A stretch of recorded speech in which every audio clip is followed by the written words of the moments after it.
तो मैं वही टिपिकल बिहारी हूँ। तो हमारा नबी कहता है, कहावत बोलता है कि जो ना कटे आरी से वो कटे बिहारी से बिल्कुल। और हमारे इधर तो एक और कहावत फेमस है कि मार देम गोली के वो ना बोली।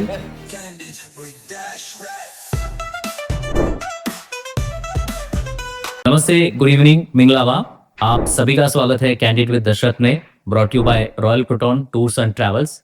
आपका सपोर्ट बरकरार रखिए, काफी अच्छे व्यूज आ रहे हैं and most important watch hours काफी बढ़िया है। दैट मीन्स आप ये डिटेल में एपिसोड्स देख रहे हैं। ये इस सीजन का आखिरी एपिसोड है, 5th एपिसोड। जैसे कि हमने कहा था कि हम 5 एपिसोड की मिनी सीरीज बनाएंगे। सो आज मेरे साथ कुछ खास मेहमान है to end this on a perfect note. I have with me Mr. Varun Chaturvedi and Mrs. Rashmi Chaturvedi. दोनों का इंट्रोडक्शन तो मैं तो ब्रीफ में दूंगा, आप डिटेल में उनके जानेंगे। Varun Chaturvedi is well known in to the telecom industry, not only in Myanmar but across the world in the tech industry. He is also leadership mentor. He is like a philosopher as well. His part-time hobby. I can see a lot of articles coming through his pen. Rashmi Bhabhi, graceful, elegant, intelligent. She's into a fintech industry. She's working with the Wave Money in Myanmar. One of the leading fintech apps belongs to the leading business house in Myanmar, Yoma Group. She's into social activities as well. You can see her often into the Rotary Club activities. So it will be a very entertaining episode. Varun Bhaiya, Rashmi Bhabhi, they are good family friends as well. And Varun भैया हमारे मार्गदर्शक है, mentor भी है, तो इनको detail में जानना चाहेंगे हम। आई एम श्योर आप भी एक्साइटेड होंगे। तो चलिए स्वागत करते हैं उनका। भैया बहुत बहुत स्वागत है candid with Dashrath. Thank you. अभी आपका भी स्वागत है कैंडिड विद दशरथ में।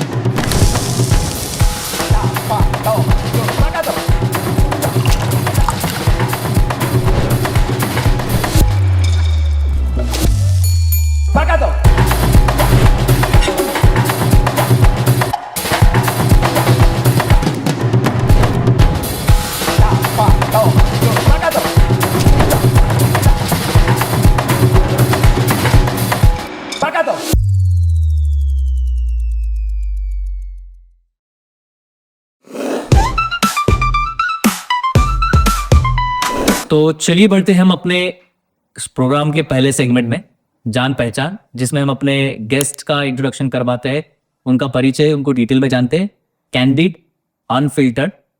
फिर से एक बार भैया और भाभी आपका स्वागत है। पहले लेडीज फर्स्ट, बिकॉज हमने बाकी एपिसोड्स में जेन से शुरुआत की, तो कहीं ऐसी ना लगी कि मैं बायस हूँ, ओनली मैन को प्रीफर करता हूँ। So I will start with the ladies. Ladies first principle से स्टार्ट करूंगा। भाभी, आपके बारे में जानना चाहूंगा। इंडिया में आप कहाँ से हैं, आपके फैमिली के बारे में और आपकी एजुकेशन जनता भी जानने की उत्सुक होगी। तो उन्होंने देखा है कि Rashmi ji is into wave now rotary में, बट एक्चुअल में वो कहाँ से बिलोंग करती है, उनका अपब्रिंगिंग कहाँ हुआ है, एजुकेशन क्या है। Over to you bhabhi, about your family in India. Thank you. So मैं पटना से हूँ, पटना बिहार से हूँ, और मेरा एजुकेशन भी पटना में ही हुआ है। So I was born and brought up in Patna. मैं सेंट जोसेफ्स कॉन्वेंट स्कूल से पढ़ती हूँ, मैंने पढ़ाई की है, सॉरी। और उसके बाद मैंने वाणिज्य महाविद्यालय से अपना ग्रेजुएशन किया है। In which stream? Commerce, commerce, accounts honours. Okay, accounts and this one. और I was the second topper of the university for Patna university. अच्छा, और फिर मैं बचपन से टेबल टेनिस खेलती हूँ, तो I was a state level player. और उसके बाद मैंने बहुत सारे टेलीकॉम ऑपरेटर्स में काम किया इंडिया में, idea, Reliance, Aircel being few of them. और फिर मैं यहाँ आकर फिर मैंने भी टेलीनॉर में काम किया, और अभी मैं वेव मनी में काम कर रही हूँ। Wave money. आपकी फैमिली के बारे में बताइए, आपका फैमिली इंडिया में क्या करता है, उनका बैकग्राउंड क्या है, उसके बारे में हम जानना चाहेंगे। सो मेरे पापा जो हैं वो पब्लिशर बैकग्राउंड से, पब्लिकेशन बैकग्राउंड से हैं, into the literature, into book Okay. Industry. So we are very well known publishers in Bihar. हाँ, वो पूरे बिहार के लिए एक्चुअली बुक्स पब्लिश होती है हमारे यहाँ से। एंड मेरे पापा हैं, मेरी माँ है, मेरे 2 छोटे भाई हैं, और एक्चुअली मैं जॉइंट फैमिली को बिलोंग करती हूँ, तो बहुत बड़ी फैमिली है मेरी। बड़ी एज इन कितना पूरा आपका पटना में, जैसे हमें मूवीज में देखते हैं कि नॉर्थ इंडिया में एक बड़ा हवेली होती है उसमें अलग अलग घर होते मतलब कमरे होते हैं, तो उस तरह की तो नहीं है? नहीं, एक्चुअली हम लोग अगर सारे भाई-बहन मिल जाएँ, बड़े पापा, चाचा सब कोई, तो almost 30-35 people in the same family, same house. Kitchen एक ही है अभी भी? हाँ, मोर और That's less. amazing and quite surprising in this 2025 कि बहुत चलो बोलना पापा मतलब that means you are from a well to do family. तो publication house is still Yeah, it's still is there. running? It's in the name of Janaki प्रकाशन Janaki and it Prakash. is still there. तो ये जानकी नाम आपने मेरी दादी का है। दादी के नाम से, तो आपके दादाजी ने शुरुआत की थी इसकी publication? नहीं, मेरे दादाजी मेरे जब पापा 5 या 6 इयर्स के थे तो दादाजी की डेथ हो गई थी। अच्छा। और उसके बाद पापा लोगों ने छोटे-मोटे बहुत सारी चीज़ें की और फाइनली उन लोगों ने मेरे बर्थ के 1 साल बाद उन लोगों ने जानकी प्रकाशन लॉन्च किया। अच्छा, तो Janaki Prakashan is well known over Yes. There. So आपका आपने फिर कभी जैसे अपनी पढ़ाई बीकॉम से करी या कॉमर्स स्ट्रीम से, तो घर का अगर पब्लिकेशन हाउस है तो कभी घर से प्रेशर नहीं था कि लिटरेचर में आप कुछ कीजिए या something related to print industry या कुछ हो? एक्चुअली मेरा बहुत मन था बिजनेस में जाने का। इनफैक्ट मैं स्कूल से आकर नॉर्मली अपने शॉप पे बैठती थी। बट मेरे पापा को ये बात पसंद नहीं थी। मेरे पापा चाहते थे कि मैं आईएएस आईपीएस की तैयारी करूं। इनफैक्ट मेरे पास घर पे बहुत सारे वो प्रोफेसर्स भी वो भेजते थे जो मुझे कन्विंस कर सके गवर्नमेंट जॉब में जाने के लिए या आईएएस आईपीएस जाने के लिए। बट समहाउ मुझे वो सरकारी नौकरी का वो इमेज जो बना हुआ है ना उसकी वजह से मुझे नहीं वो करना था। हाँ नहीं करना था। सो बट हाँ, every north Indians need to be into प्रशासन में जाने के लिए सबकी उम्मीद होता है, घर का प्रेशर भी होता है सारी चीजों में। तो बुक इंडस्ट्री के लिए कभी मतलब राइटर बनो या लिटरेचर पढ़िए ऐसा कुछ नहीं था? नहीं वैसा कुछ नहीं था। बट पापा का 2 ही ऑप्शन था, या तो मुझे आईएएस आईपीएस बनना है या तो मुझे आर्म फोर्सेस में जाना है। आर्म फोर्सेस में, तो ओके। हाँ उसके लिए भी मैंने एक सम्मान बार वाली ट्राई नौकरी की। चाहिए समाज में। बिल्कुल। अच्छा, तो आपने तो आपको घर से विरोध करना पड़ा, रेबेलियन की तरह रहना पड़ा, नहीं मुझे इसी फील्ड में जाना है ऐसे, या फिर इट वाज ओके ठीक है आईएएस आईपीएस बनिए बट अगर आपने कहा कि मुझे कॉमर्स करना है तो ठीक है चलो यार इनकी मर्जी है आगे बढ़ो ऐसे? So, मेरे पापा मेरे बिगेस्ट सपोर्टर हैं। पापा ने कभी कुछ फोर्स नहीं किया। बट क्योंकि मैं 6 भाइयों में एक बहन थी तो घर में सभी कोई मैं जो बोल देती हूँ या बोल देती थी तो सब कोई मान लेते थे, फाइनल होता था। तो हर कोई कन्विंस हो जाता था, मेरा अपना तरीका था। अच्छा तरीका, अच्छा ये तरीके पे बात करना क्या खाना पीना छोड़ना या फिर गुस्सा करना? नहीं क्या है? मैं बस अगर थोड़ी देर किसी से बात ना करूं अपने कमरे में चल जाऊं तो सभी सब बात बड़े बन पापा जाती है। पापा सब परेशान हो जाते थे। तो भैया अम्मी अब ये चलते जी। जी, जी, अच्छा एक सिंपल आंसर, ओके। तो फिर आपने बीकॉम करा, then you started working in the telecom industry basically. मैंने बीकॉम किया, उसके बाद फिर 1 साल मैंने post graduate diploma in business and communications management किया पटना से ही एनआईएस क्वार्टर से। एनआईआईटी के सिस्टर कंसर्न था वो। और उसके बाद फिर मैंने स्टार्ट किया कॉल सेंटर से। कॉल सेंटर से, ओके। हाँ जब मैंने कॉल सेंटर ज्वाइन किया तभी मुझे मैं सीए इंटर भी मैंने पास किया था। तो मेरे पास 2 ऑप्शंस थे, या तो मैं सीए का फाइनल ईयर करूं और काम करूं उस पे, और या तो फिर मैं इमीडिएटली काम करना शुरू कर दूं। तो मुझे लगा मुझे इमीडिएटली पैसे कमाने हैं। और पता उसके बाद फिर मैंने 1 साल कॉल सेंटर में काम किया। फिर मुझे एक बहुत बड़ा ब्रेक थ्रू मिला रिलायंस कम्युनिकेशंस। फिर मैंने वहाँ पे ज्वाइन किया एंड उसके बाद से मेरी टेलीकॉम जर्नी शुरू हो गई। टेलीकॉम जर्नी शुरू हुई। तो आपने कहा कि आप स्टेट लेवल के टेबल टेनिस की प्लेयर हैं और काफी अच्छे रिकग्निशन भी आपको मिली है, तो स्पोर्ट्स में क्यों नहीं करा? That was also an option. जैसे कहा कि 6 भाइयों में एक बहन, from well to do family, अच्छा ग्राउंड था आपके लिए। सो स्पोर्ट्स कंटिन्यूशन क्यों नहीं करा आपने? एक्चुअली जैसे मुझे पता था मेरे पापा कैसे मानेंगे, मेरे पापा को पता था कि मैं कैसे मानूंगी। तो आई थिंक मेरा फर्स्ट ईयर ऑफ ग्रेजुएशन था और मुझे मार्क्स थोड़े कम आए थे एज पर माई फादर। मुझे अराउंड 70% आए थे। तो पापा ने मुझे इमोशनली ब्लैकमेल किया कि उनका बहुत बड़ा सपना था कि वो इनकम टैक्स में उनको 80 अबव आए, अकाउंट्स में उनको इतना आए, क्योंकि मेरे पापा भी कंपैरिजन हाँ, डायरेक्टली आपके पापा से होता हाँ, था? हाँ, हाँ। तो पापा हमेशा वो अपना सपना और वो इमोशंस करके उन्होंने मुझे ब्लैकमेल किया। तो फिर मैंने फर्स्ट ईयर ऑफ ग्रेजुएशन में after first year of graduation मैंने छोड़ दिया टेबल टेनिस और फिर I was into too much of studies. अच्छा, टू स्टडीज एंड बेसिकली आपको करियर बनाना था। ठीक है, बढ़िया रहा। तो अभी आपकी फैमिली में जो आपके भैया वगैरह क्या करते हैं अभी? सो एक्चुअली मेरे 2 छोटे भाई हैं जो मेरे बाद इमीडिएट मेरा भाई है। वो अभी टाटा मोटर फाइनेंस में रीजनल क्रेडिट हेड है और जो सबसे छोटा है वो भी टेलीकॉम में ही है। वो एयरटेल के डिशनेट में काम करता है। अच्छा, and your papa still manages that Prakashan house, publication house? Yes. Okay, so he is into that Yes. one. Okay, fine. अब भैया की ओर से, भैया जी बताइए आपके बारे में, कहाँ से है, कहाँ का इंडिया में आपकी परवरिश हुई है, एजुकेशन क्या है? ओके, सो मैं वैसे तो बड़ी अच्छी कहानी हो सकती है कि मैं बहुत गरीब घर का था और मेरे मम्मी पापा ने बहुत स्ट्रगल करके मुझे बड़ा किया, बट अनफॉर्चुनेटली ये कहानी मेरी है नहीं। अच्छा। मैं एक बहुत ही अच्छे फैमिली से आता हूँ। मेरे डैड अपने ज़माने के MBA हैं। इन 1970s में डैडी ने MBA किया हुआ है, so he was a very Very forward few. Looking, very few. उस टाइम पे तो मतलब ग्रेजुएट्स को जॉब मिलता था। MBA भी पता नहीं था लोगों को। नहीं, ग्रेजुएट छोड़िए भैया, 10th पास को टीचर करके नौकरी मिलती थी उस टाइम। एग्जैक्टली। हम्म। सो मेरी कहानी एक ऐसे बच्चे की, फिर मैं वैसे तो बनारस से हूँ but born and brought up Bhubaneswar में हूँ। बट मेरी कहानी एक ऐसे बच्चे की जिसके लाइफ में कंपटीशन थोड़ा अलग था। अच्छा। मैं प्राइवेट स्कूल में पढ़ता था, DAV में, और मेरे आसपास जो बहुत सी आंटीज थी, उन सबों की बेटियां थी। अब होता क्या था कि 6-7 लड़कियों के बीच में आप एक लड़का थे, तो सबका जो है स्कोर कार्ड आपके स्कोर कार्ड के साथ हमेशा एनालिसिस होता था, कंपैरिजन में। हाँ। कंपैरिजन के। अच्छा, इसको तो 1 मार्क मैथ्स में मेरी बेटी से कम मिला है। खैर, मैंने वो सब भी देखा अपने लाइफ में, बट हाँ, मैं कभी बहुत ज्यादा स्पोर्ट्स में नहीं रहा। मैं क्रिकेट विकेट खेलता था एक टाइम पे, बट फिर मैंने छोड़ दिया। अच्छा, you I mean, I not never into any pursued. of the sports. So I was always into corporate because मेरे पापा corporate में थे. He was with Lafarge Cements. हम लोग जब भुवनेश्वर शिफ्ट हुए 82 में, मतलब I was just 6 months when my father shifted to Bhubaneswar. Okay.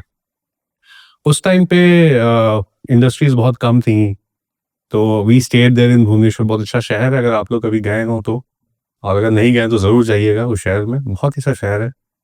तो हम लोग मैं बचपन से बहुत पैम्पर्ड चाइल्ड रहा, मम्मी पापा का दुलारा था। सबसे छोटे थे? हाँ, मैं सबसे छोटा हूँ, मेरा बड़ा भाई है, मेरी बड़ी सिस्टर है। तो वो भी एक मतलब एक कहानी है। मेरी दीदी जो है सुबह 4 बजे उठ के पढ़ने बैठती थी, मैं सुबह 7 बजे सो के उठता था और 8 बजे स्कूल जाना होता था। तो आप समझ सकते हैं कि मैं कितना पैम्पर्ड चाइल्ड था। अच्छा। सो So, how did you ITC start? Was Basically, आपने कंडक्टिंग। बीकॉम किया, उसके बाद पोस्ट ग्रेजुएशन? नहीं, उसका पोस्ट बताता हूँ मैं, उसमें भी कहानी है, बहुत लंबी कहानी है। मतलब I am the first non MBA CXO you would come to know. Okay, chill now. हाँ, टिल नो। तो भैया फिर आपने जो बीकॉम किया, देन आपने एक कहानी बताई है सारी चीजों की, जॉब की वगैरह। हम काम के बाद में उसकी डिटेल में बात करेंगे। आपका फैमिली बैकग्राउंड के बारे में आपने कहा कि पापा वेरी टू फैमिली, तो पापा के बारे में थोड़ा सा बताइए, मम्मी के बारे में और आपके भैया के बारे में। ओके, सो हम लोग बेसिकली 2 भाई 1 बहन है। पापा मेरे मैंने जैसा बताया अपने टाइम के MBA हैं। तो मेरे पापा बहुत शांत स्वभाव के आदमी हैं, और हम लोग यूपी बिहार का उस टाइम का हाल इतना बुरा था। Daddy was not into this. मेरे डैडी 5 ब्रदर्स हैं, और हम लोग अपने टाइम के जमींदार थे। तो मतलब मेरे दादा लॉयर थे, मेरे तो ताऊ जी जमींदारी लॉयर छोड़ है। के MBA? हाँ, और मतलब चूंकि डैडी को एक ऐसा एनवायरनमेंट अपने बच्चों को देना था जहां उनके बच्चे फॉरवर्ड थिंकिंग में रहे, अच्छा, ना कि उन इक्वेशंस में गिरे जिसमें कि एंसेस्ट्रल प्रॉब्लम्स चीजें हो। चलते रहे। हाँ। राइट।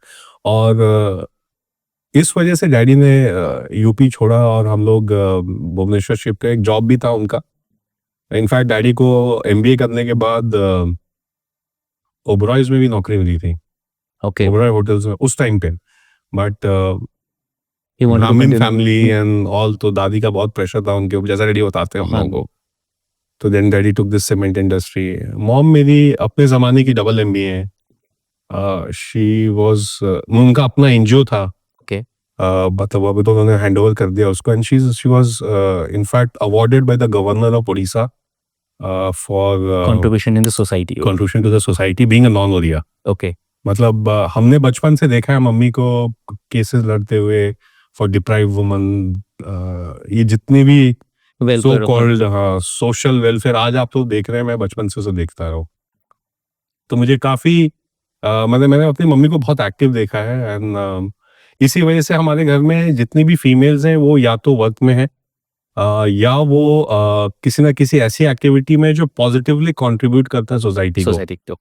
तो मैंने कभी भी अपने घर में किसी फीमेल को अननेसेसरी बैठ के गॉसिप करते नहीं देखा। तो that's the reason basically I was like intro में आपको बताने ही वाला था कि कॉर्पोरेट कपल्स बहुत कम एग्जिस्ट करते हैं, कि या तो अगर कोई CXO है तो उसकी वाइफ ऑलवेज हाउस वाइफ होती है, या फिर क्लैशेस आते हैं कॉर्पोरेट, या दोनों का टाइम नहीं होता। So you got this from like hereditary आप में कि your Exactly. Family background suggest की equal rights to the female and she should also work for उस बैकग्राउंड से. तो मेरी सिस्टर ने भी अपने टाइम पे एमबीए किया था okay. And she got married, वो भी दिल्ली में है. माय जिया जी is also well to do. उनकी अपनी फैमिली जो है मेडिकल में है, तो अच्छा. They are from doctors family and all that. So this is how we have settled in Bhubaneswar. अब भुवनेश्वर अपना घर है, तो तो now you keep on going. Call it as origin Banaras से बट आपका कर्मभूमि जन्मभूमि भुवनेश्वर बोल भुवनेश्वर. सकते हैं. तो आपके भैया क्या करते हैं? मेरे भैया he is a tech guy. Okay. पहले वो गूगल में थे, अभी he is also he is into AI now. AI. Okay. So मेरा भाई बहुत ही ज्यादा ही इज लाइक, आप ऐसा कह सकते हो कि एक ऐसा बंदा है जो कोड्स फ्री में देता है. So he can create something for you and give it to you for free. उसको कोई मतलब नहीं है उससे. मतलब he has reached a nirvana of IT. अच्छा, मोक्ष प्राप्त हो मोक्ष गए. प्राप्ति हो चुकी है उनको. तो नथिंग एक्सपेक्टेशन कुछ नहीं है. he is a different guy अच्छा. altogether.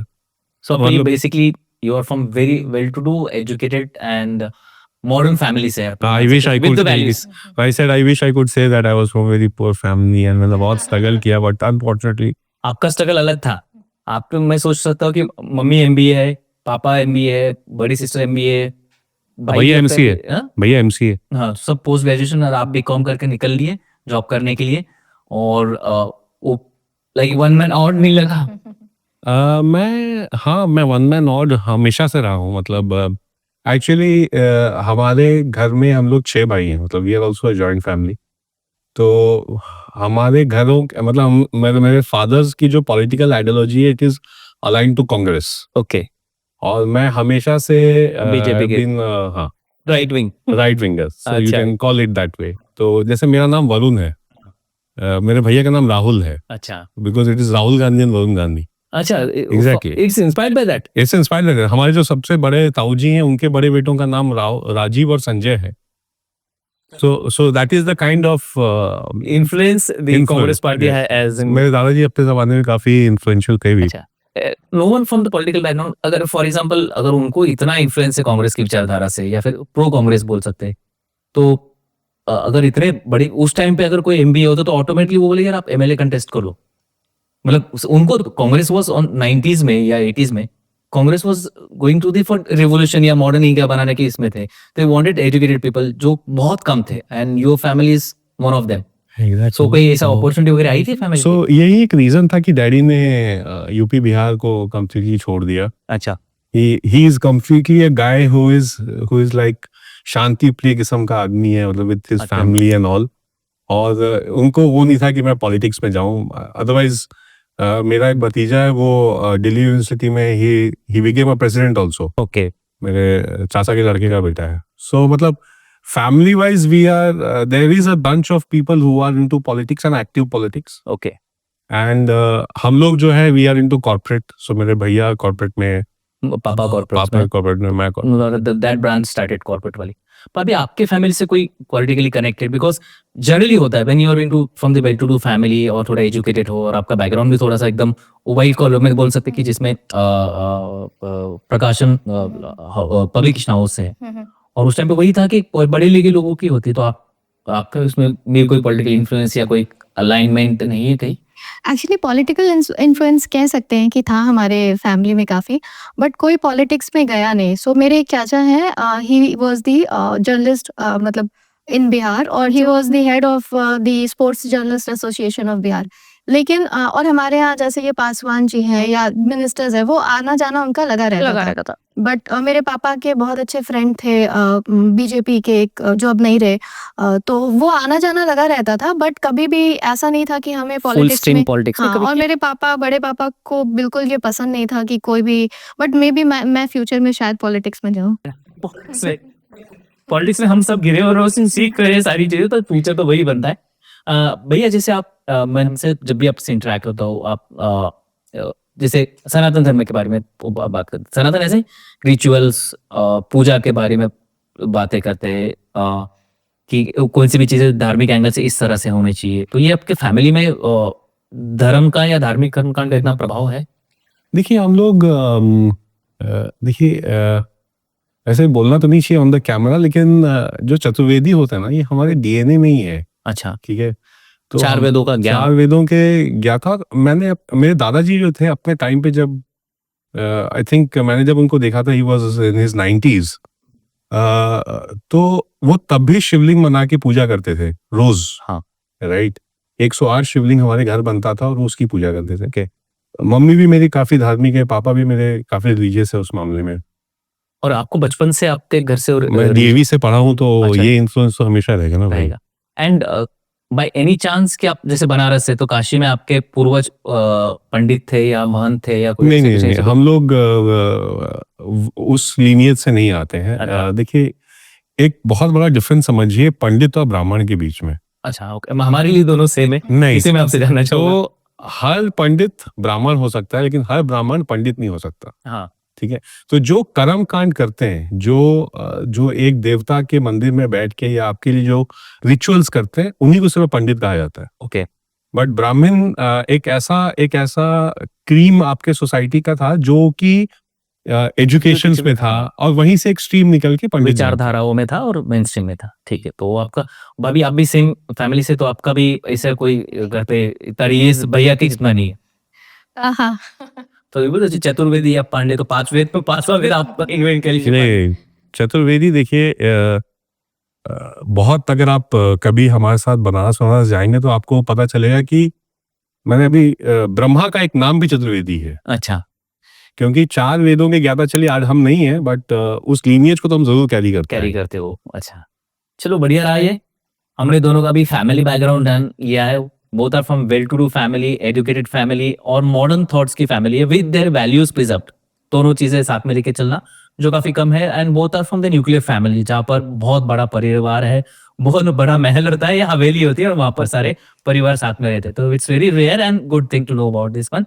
तो भैया, अभी आपके शादी के और बढ़, तो आप बनारस से आपका मूल है, पले बड़ी भुवनेश्वर में, भाभी पटना में, तो ये ट्रायंगल था बेसिकली। तो how did you get connected, ये पॉइंट्स कैसे मिले? तो नहीं, पॉइंट्स देखिए क्या है कि अरेंज मैरिज में कैसे कैसे मिल जाते हैं। यहाँ पे पंडित लोग काफी इंपॉर्टेंट रोल भी प्ले करते हैं। अच्छा, तो उस टाइम पे मैं पटना में था, इनटू इनटू फील्ड में। Into job. हाँ, हाँ। तो किस्मत होती है, कुछ कुछ सहयोग होता पहले तो लव है अरेंज है? अरेंज है भाई, अरेंज है। तभी तो मैं कहा कि पंडित इसमें रोल प्ले करते हैं। अच्छा, तो कहाँ से प्रस्ताव था, पांडे जी की ओर से या चतुर्वेदी जी की ओर से? यार ये मम्मी लोग से पूछना पड़ेगा। तो अभी तक आपने जाना नहीं कि कहाँ से इन initiate सब हुआ? देखिए, पहला तो इट्स अ वेरी बिग मिसनोमा कि ये लव मैरिज है या अरेंज मैरिज है। ये सिर्फ मैरिज होता है भाई। अच्छा, मतलब आप मुझसे ज्यादा जानकार हो सकते हैं इस मामले में, लेकिन मेरी कौन सी एक ही शादी हुई मेरी। तो जब आपकी एक शादी हुई तो आप ये समझ जाएंगे कि शादी से तो शादी शादी होती होती है, है। लव अरेंज शादी से पहले ही होता है, लव अरेंज उसके बाद तो हर शादी शादी होती है। और एक बार आप 2 3 4 5 साल एक साथ रह जाते हैं तो फिर क्या ही शादी है, फिर तो क्या ही लव है, क्या ही शादी है, तो शादी होती है। तो फिर समन फ्रॉम दी रिलेटिव्स जिन्होंने मीडिएट करा, या आपकी ओर से कोई किसी इधर ने? हमें किसी ने आई थिंक कि इनके फैमिली वालों को के बारे में बताया था, मेरे फैमिली वालों को, और फिर ने पापा जी का नंबर लिया और फिर उन लोगों ने कांटेक्ट किया। So there was some mediator. हाँ। मैरिज ब्यूरो वगैरह से कुछ नहीं, नहीं, स्पेसिफिक, ओके, सारी चीजों में। तो आपकी शादी कहाँ हुई, पटना में, भुवनेश्वर में, बनारस में?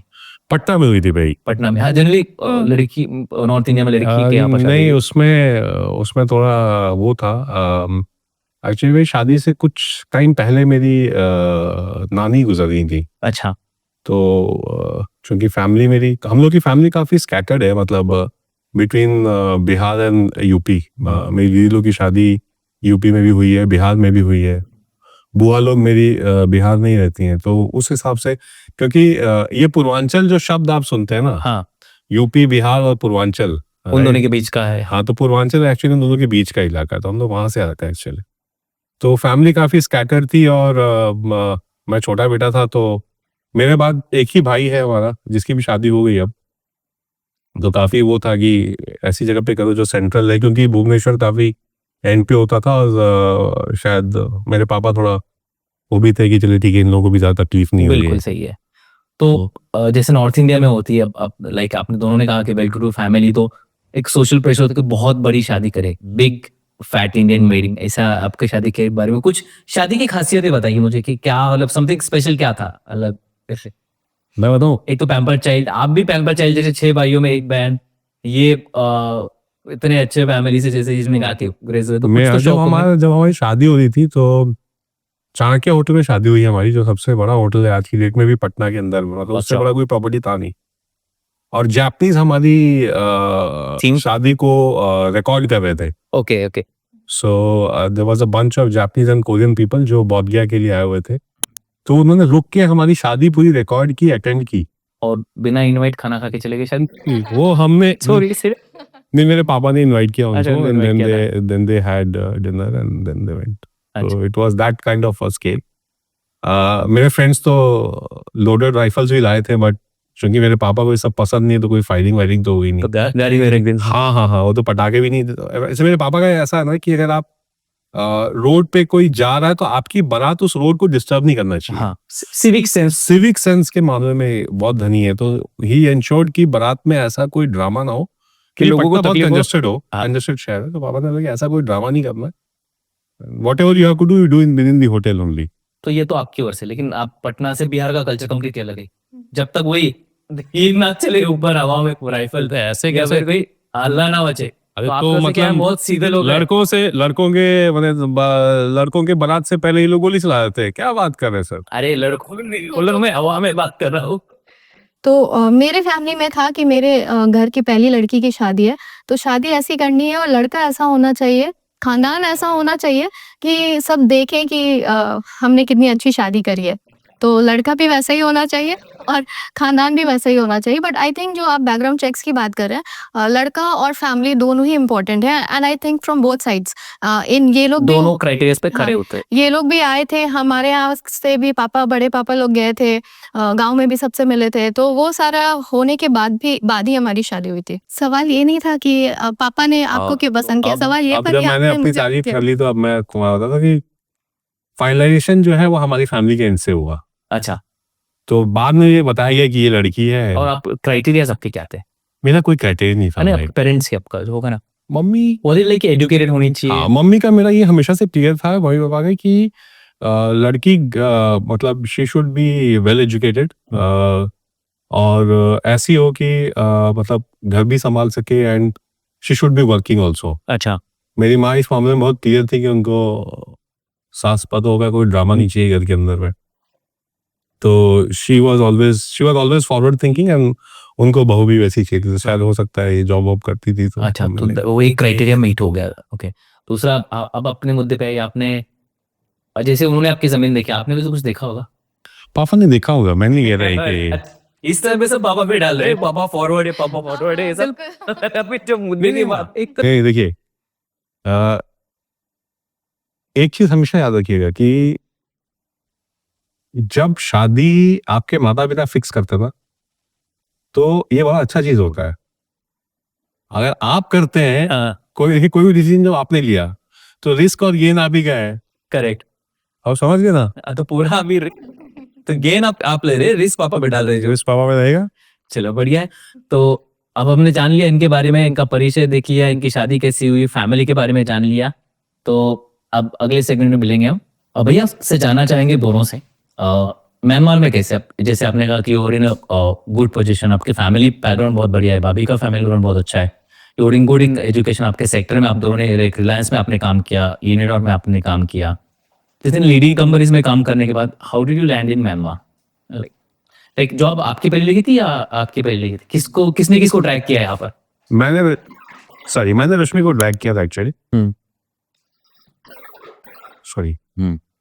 तो एक्चुअली होता क्या है कि 2017 में, इनफैक्ट 2012 में ये स्टोरी शुरू होती है, जब टेलीकॉम के लाइसेंसेस जाते हैं म्यांमार में नहीं, इंडिया में। ओके। और अनफॉर्चुनेटली यूनिनॉर का भी लाइसेंस हो गया था। उसके बाद हम लोग 6 सर्कल में ऑपरेट कर रहे होते हैं, और मतलब हम काफी अच्छा करते हैं, बट देन जियो की एंट्री होती है 2016 में, and then the market gets completely disrupted. तो हम लोग 2G ऑपरेटर थे और वो 4G पे थे, तो सेंस नहीं बन रहा था पैन इंडिया ऑपरेशंस बिना किए 4G पे आप सस्टेन करना। और मैं उस टाइम पे I was among the top 100 employees. एक हम लोग का क्लब 100 हुआ करता था, मैं उसमें था, फ्रॉम यूनिनॉर। तो eventually I was given this option of Myanmar. मैं कुछ टाइम के लिए बैंकॉक में भी था, but then I shifted to Myanmar in 2017। तो that's how I landed in Myanmar. और उसके बाद फिर इनिशियली मेरा प्लान था कि मैं अकेला रहूँगा, लेकिन फिर वही होता ना, मैन प्रपोजेस गॉड डिस्पोजेस। तो रश्मि भी आ गई मेरे पीछे पीछे। तो आपको golden era bachelor life in Myanmar वो नहीं मिला? नहीं, मैं मेरे लिए बैचलर लाइफ अगर मैं अकेले रहता म्यांमार में तो शायद हो सकता है कि आज मैं म्यांमार के बर्मी कल्चर लड़के से को दिखाओ। ज्यादा अच्छे से जान पाता। शायद मैं बुद्धिज्म को हिंदुइज्म से ज्यादा अच्छा रिलेट कर पाता। अच्छा, क्योंकि सोचने के लिए थोड़ा स्पेस चाहिए होता है। जो भाभी ने आपको नहीं दिया, हाँ एग्जैक्टली। ये आपका आरोप है उन पे? नहीं, मेरा ये आरोप नहीं, ये मेरा हकीकत है। मेरा ये एक वचन है जो मेरे जैसे सारे पतियों के लिए वैलिड है।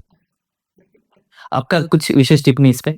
नहीं, इनफैक्ट ये आए थे आई थिंक जुलाई में, जुलाई एंड 1 अगस्त को ज्वाइन किया था इन्होंने। एंड मैं उस वक्त पटना में एयरसेल में थी एंड मेरे भाई की शादी थी नवंबर में।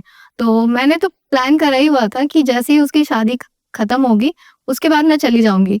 बट मैंने इनको आई थिंक सितंबर से परेशान करना शुरू कर दिया था कि मुझे कब लेने आ रहे हो। कब? अच्छा, तो तो ये आपकी दिसंबर- जॉब पे चलो इनका इन्होंने बता दिया, देन हाउ डिड सडनली आपको इमीडिएटली आके जॉब मिल गई यहाँ पर, नहीं। या वो इंडिया से अप्लाई किया था? नहीं, मैं यहाँ पे I think mid of December आई थी और मुझे आई थिंक 1 महीने लगे थे। मैंने टेलीनॉर में अप्लाई किया था, उस समय एक पोजीशन खाली थी और आई थिंक 5 या 6 राउंड्स ऑफ इंटरव्यू हुए थे मेरे। उसके बाद फिर मैंने यहाँ पे ज्वाइन किया था टेलीनॉर। अच्छा, सो then later that time we used to be the part of Telenor group, I say, yes, and then it moved out. So वो your मूव आउट होने के बाद like I work for Telenor for 2.5 years और उसके बाद फिर मैंने wave join करा था अच्छा, Telenor में policy spouses allowed to work in हाँ, same in company? Expats it's allowed. In different departments. different departments, not in same department. तो आपकी म्यांमार में ऑलमोस्ट अभी 8 साल हो गए। 8 साल हो गए, 9th ईयर रनिंग है। तो आपका ये कैसा एक्सपीरियंस रहा म्यांमार में? बहुत अच्छा एक्सपीरियंस रहा। एज अ कंट्री अगर आप देखें तो काफ़ी मतलब पीसफुल कंट्री है, डिस्पाइट ऑल जो भी हो रहा है। एंड एक different perspective of Indian origin people मुझे जानने को मिला। एक different perspective of Bihar origin people के बारे में भी हमें जानने को मिला। So India away from India, Correct, अगर absolutely. मैं बोलूँ वो पता चला।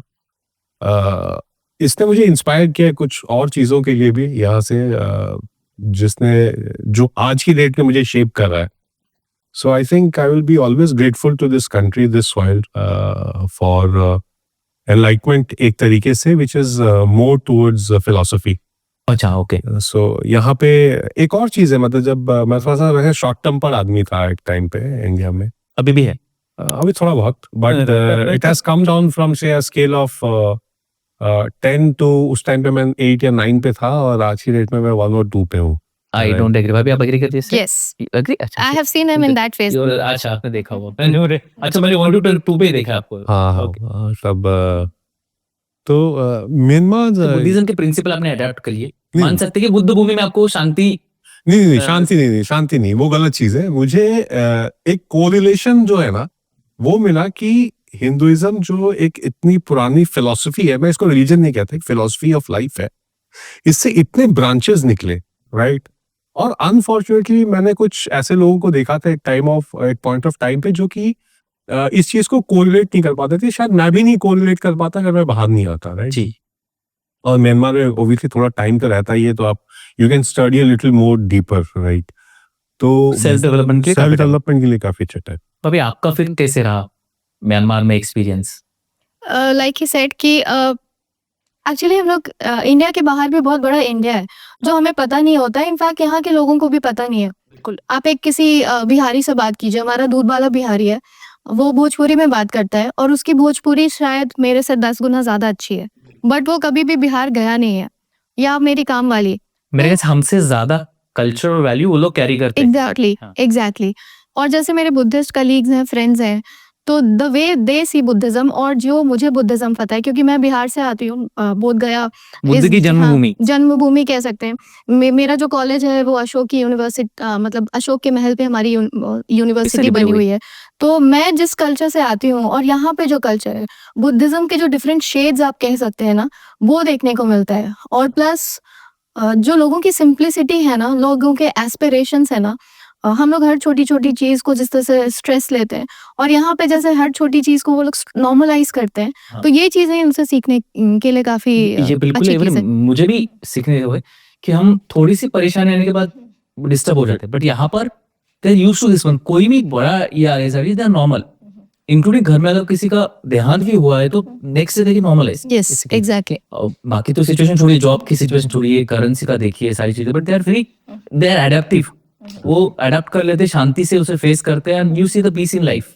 आज भी इतने सिचुएशन के बावजूद भारत से तुलना करें, ऑफ कोर्स भारत हमारा कल्चरली बहुत रिच है, भारत के अपने अच्छे वे, बट आज हम 8 साल के बाद भी यहाँ पर कंटिन्यू कर रहे हैं, या मैं भी सोचा हूँ 10-12 साल के बाद कंटिन्यू करो, तो कुछ तो खास बात होगी सारी चीजें इसका। अच्छा, आपका म्यांमार का experience overall as a peaceful या ओवरऑल एनवायरनमेंट, तो 1 to 10 के स्केल पे कितना रेट करेंगे आप? देखिए इधर पहले मैं आपके उस सवाल उस कंपैरिजन पे आता हूँ जहाँ पे हम इंडिया से कंपेयर कर रहे थे। बिल्कुल देखिए इंडिया में एक तो पॉपुलेशन बहुत ज्यादा है, बिल्कुल ठीक है, और एस्पिरेशन बहुत ज्यादा है, ठीक है। एस्पिरेशन ज्यादा होने की वजह से ही आपका एक इकोनॉमिक डायमेंशन आता है जिसको आप कंजप्शन कहते हैं। बिल्कुल वो बहुत सारी चीजों को ट्रिगर करता है, जिसमें से एक जो है वो फ्रस्ट्रेशन है, राइट। म्यांमार में वो चीज बहुत कम है, राइट। लोगों की एक्सपेक्टेशन थोड़ी कम है, चूंकि एक्सपेक्टेशन कम है तो लोगों के अंदर फ्रस्ट्रेशन भी कम है, और जब फ्रस्ट्रेशन कम होता है तो लोग रिलेटिवली पीसफुल रहते हैं। बिल्कुल म्यांमार को अगर आप 1 to 10 के स्केल पे पूछो तो I would rate it as 8 और 9 kind of rating on a personal front, ठीक है, क्योंकि यहाँ पे आपको प्रोफेशनल चीजें थोड़ा अलग इसमें यहाँ पे आप dimension में अपने आप को डेवलप कर सकते हो। म्यांमार में बहुत अच्छी चीज है भाई, ये आपको टाइम देता है। Now it is up to you कि आप इसे कैसे डेवलप करते यूटिलाइज करते हो। सही, ट्रू। हो। If you develop it in the wrong way, destruction है, डिस्ट्रक्शन है, and if you want you can constructive है। कंस्ट्रक्टिव। भाभी आप 1 to 10 के स्केल पे आई थिंक कि 8 मैं भी रेट करूंगी, क्योंकि मैंने हिंदुज्म को म्यांमार में आने के बाद ज़्यादा अच्छे से स्टडी किया है, जाना है। इनफैक्ट बुद्धिज्म को भी, और जैसे मेरे फ्रेंड्स हैं, कलीग्स हैं, उनको मैं बुद्धिज्म के बारे में बता सकती हूँ। अच्छा, तो इतना मैंने यहाँ पे आके बुद्धिज्म एंड हिंदुइज्म कहाँ से आया, Experience कैसे भी आया, किया, हाँ। एक्सपीरियंस किया, रिसर्च किया, तो अब मुझे लगता है कि मैं बहुत कंफर्टेबली बुद्धिज्म के बारे में भी बात कर सकती हूँ। बिल्कुल सही, बिल्कुल। और जब मैं बिहार में थी तो मैं बोध गया हमेशा जाती थी, बट वो मेरे लिए जस्ट एक मतलब कोई as a meeting religious place या रहा, टूरिस्ट प्लेस की हाँ, तरह टूरिस्ट प्लेस स्पॉट हुआ, कोई मीटिंग रहा, चले गए। स्पिरिचुअल प्लेस अभी समझ में आता है कि बोध गया का क्या इम्पोर्टेंस है। इंपॉर्टेंस है। ये बिल्कुल आप ने सही कहा, एंड आई वुड से इतने एनआरआईज है, there are 200 countries across the world, और ऐसी कोई कंट्रीज नहीं है जहां पर इंडियन और चाइनीज ना हो।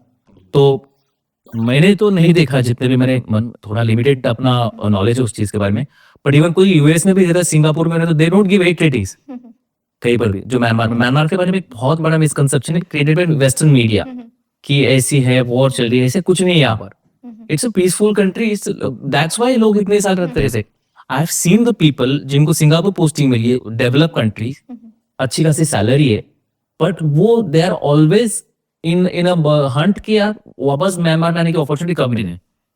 सो that is the beauty of this country, spiritually, culturally, and most important is peace. जैसे आपने कहा कि आपके पास टाइम है, and what else we need. India में सारी फैमिलीज, अगर शायद आप कॉर्पोरेट में इंडिया में होते तो आप शायद इतने एक दूसरे को कॉर्पोरेट नहीं कर पाते, इतना टाइम जो आप स्पेंड कर रहे हैं। इंडिया में मुश्किल है कॉर्पोरेट वर्ल्ड में दोनों करना, बट यहाँ पर you get time for the people, that is more important for the marital life actually.